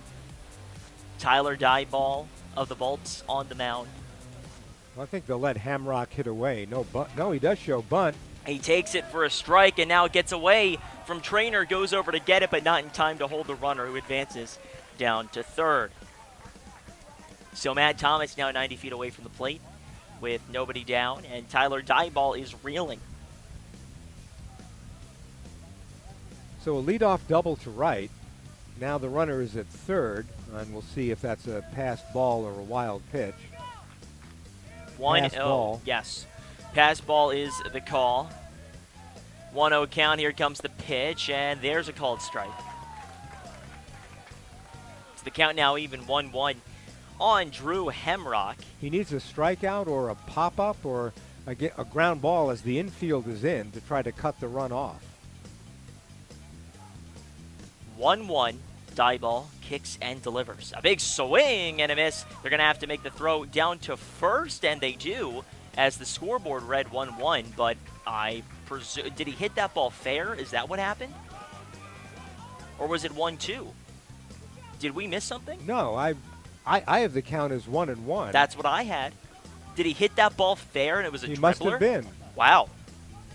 Well, that is a 2-3 putout. And that works just as well with one down and a runner at third. So it looked like it was a missed swing and a strike, but it must have been a little dribbler in front of the plate, so that works out for Dybul. First pitch on the way to Tate Soderstrom. A called strike down the middle, and the count is 0-1 with one down. Tonight, Soderstrom is 0 for 3. He was hit by a pitch back in the 7th. Oh, excuse me, Fox Simone's in for Tate Soderstrom, my bad. He's taken over for the DH there. That's right. And the next pitch, a big swing and a miss. And the count is now 0-2. That's right, Simone's came in for... to run for Soderstrom in that tumultuous inning.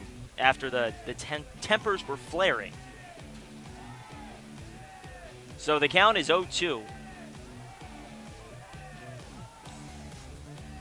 Man at third, one down. Here comes the pitch. That's up high. And so we move to a 1-2 count.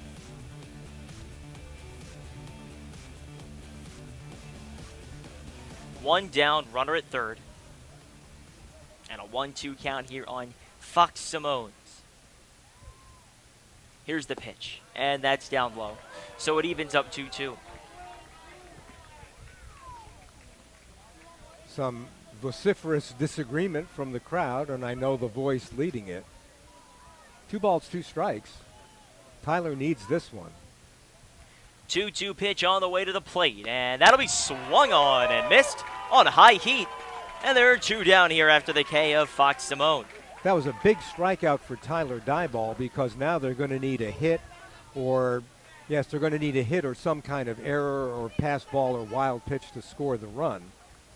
Yeah, that's the only way. If he can pitch out of this, that'll bring some momentum back into the Thunderbolts in the bottom of the ninth. Well, that's all the Bolts can hope for here as Tyler Dieball tries to enforce his will on Keith Torres. Man at third, 2 down. Here comes the pitch. That misses down low and away, and the count is 1-0.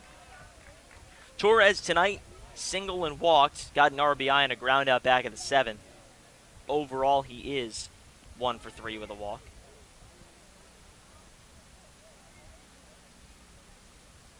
And the 1-0 on the way.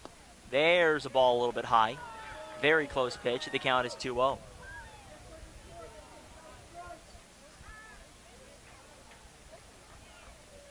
Man at third, 2 down.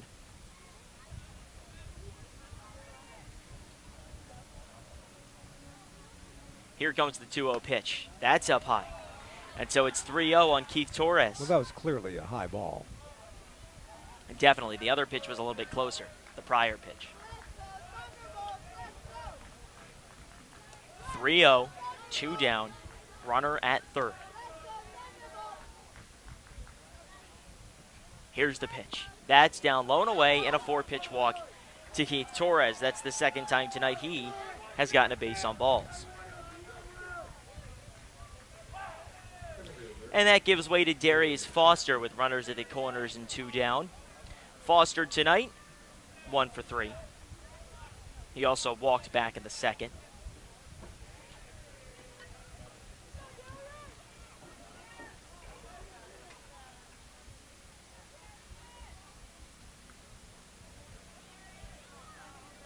Two down, runners at the corners as Tyler Dieball tries to figure this out.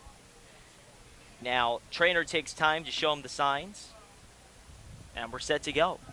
Well, 2 down, the train has been very good with runs and hits with 2 outs, but Dieball really has to get out of this one. First pitch to Darius Foster on the way, and that misses down and in to count 1-0.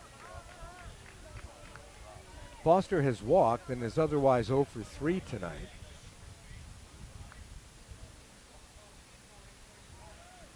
The count 1-0 with 2 down. Dieball sets and sends it to the plate. Runner goes to second, and they give it to him. And that's understandable. You don't want the throw to get away.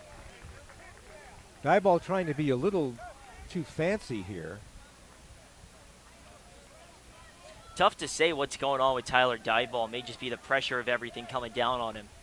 Well, he's been in tough situations before. He just needs to ring up a strike here. Here comes the 2-0, and that's up high. Foster walks a lot, and Dieball now is in danger of loading the bases for Cade Hunter, who has a single and 4 times up tonight. So a 3-0 count here on Darius Foster. Dieball kicks and delivers. And there's a called strike at the inside corner. The count 3-1. So Foster, I'm almost sure, will be taking. Would not be surprising. 3-1 the count. Here's the pitch. Fouled straight back on a red dead fastball. And the count goes full 3-2 with runners on second and third. That's what you're going to see here. Yeah, I would expect the same. 3-2 the count with runners on second and third. Top of the ninth inning. 2 down. T-Bolts trail by 2 runs, 5-3. Here's the full count delivery. That bounces in, gets away, and a run will come in to score, and it's also a walk. So the wild pitch ends up bringing in a run for Bethesda, and it's 6-3. So a pass ball and a wild pitch and 2 walks. And I have to say, with Chase Lee on the mound, this just about puts the game away for the Big Train. It would take somewhat of a miracle.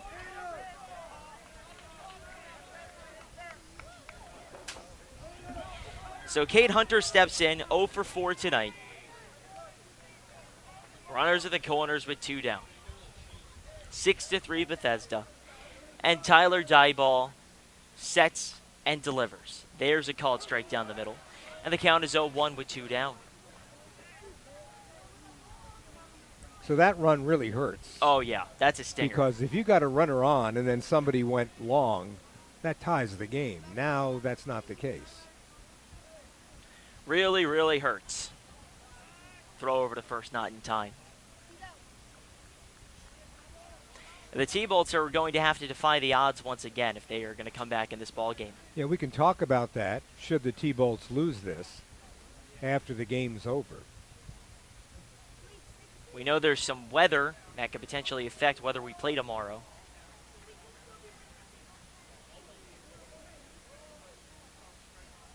So no balls and 1 strike to Hunter, just as we thought it was before. Got to be disappointing to the big crowd here. Thunderbolts not giving up yet. I see Doug Reamer still pretty active in the... Here's the 0-1. It misses outside. Runner goes down to second uncontested.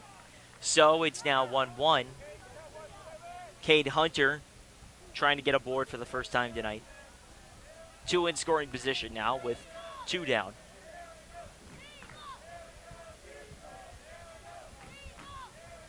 And here comes the pitch.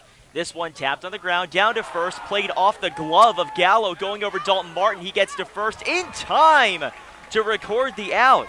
So the ball was off the glove of Tony Gallo, deflected over to Dalton Martin, and Martin fires to a covering die ball to record the out. So that's officially going to go 3-4-1. Whew. My goodness. It just keeps getting weirder. It does, but a big run for the Big Train in that inning. And now they lead by 3.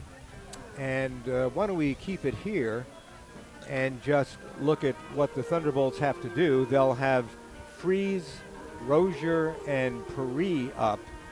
And against Chase Lee, I think that's still him, isn't it? Yes, it is. But now they have to come up with 3 runs. And at first they have to get base runners. And if the Thunderbolts do go on to lose this one, we have to look at the bottom of the 7th inning. And what I thought was the pivotal play of the game, and that was the 1-2 strikeout by Lyle Miller Green. Yeah, it's tough. That's a tough play. And then Lucas Donlin half swings, and the ball goes down to Cade Hunter, and that's the end of that. And then you look at what the Big Train has done with their base running opportunities, and when they've been given runners, they've scored. And just a matter of hitting when you have guys on base. That's the difference. But it's getting the guys on base. The leadoff hit by pitcher in the 7th, and then there was a fly out, and then the triple by Hamrock. And you have to give Hamrock credit. He's 3 for 5 tonight. Then another hit batter, and then the sacrifice and the strikeout. But by that time, 2 runs had come in. And then the one here in the top of the 9th, which could just be the nail that sealed the coffin for the Thunderbolts unless they come back here. Well, it all comes down to the bottom of the 9th. One way or another, this game will end. Yes. Just like to point that out. Okay. Tonight it sort of seems like this game would never end at some points because of all the drama. So the crowd giving Cole Freeze some encouragement here in the bottom of the 9th. As first pitch to him is fouled out of play to the right side, 0-1. Oh, now we're getting some T-Bolts chants. The crowd staying around. Well, you never know. Anything's possible in baseball, football, you name it. Sports are fickle like that. Lee delivers the 0-1, a big swing and a miss, and the count is 0-2. Beautiful pitch, had Cole out in front of it. It's like a twirling slider changeup. I don't even know exactly what to call it. The count 0-2 with nobody on and nobody down. Chase Lee delivers, and a big swing and a miss, one down. So Cole Freeze goes down swinging, and now the top of the order, Corey Rozier. Rozier and Paris will be the final gasps of breath for the T-Bolts with 2 more outs to work with. Bethesda on the verge of knotting this series up at 1 apiece to set up a rubber match winner-take-all. Here comes the first pitch, and that's down low for a ball to Corey Rozier. Tonight, Rozier is 1 for 4 at a single back in the 5th, right up the middle. And the 1-0 pitch on the way to the plate. And that'll miss down and in. So it's now 2-0 on Corey Rozier. Rozier just trying to get aboard any way he can. He'll take whatever Lee will give him. T-Bolt's in need of base runners, about as much as you can be. Here comes the 2-0. And there's a called strike at the inside corner. The count 2-1. Corey taking, just trying to get on. 2-1 the count with 1 down. Here comes the pitch, and this one is swung on and missed at the plate. Looked like for a moment he had fouled it off, but the count is now even 2-2 on Corey Rozier. Chase Lee on the mound. 1 down, bases clear. T-Bolts in need of 3 runs, down 6-3. Now, what would be the case if Gallo had not been ruled to have been hit by the pitch and the Thunderbolts down by a run in that inning? Who knows? Here comes the 2-2, and there's a called strike 3 on a backdoor breaking ball. Wow. And it all comes down to Brady Paris. Paris will bat with 2 down and no one aboard. T-Bolts down by 2. They need a miracle, folks. Otherwise, they're headed to Game 3. First pitch is a strike. Oh, what a pitch. Inside corner, and it tailed back to the zone like few pitches can. The count 0-1.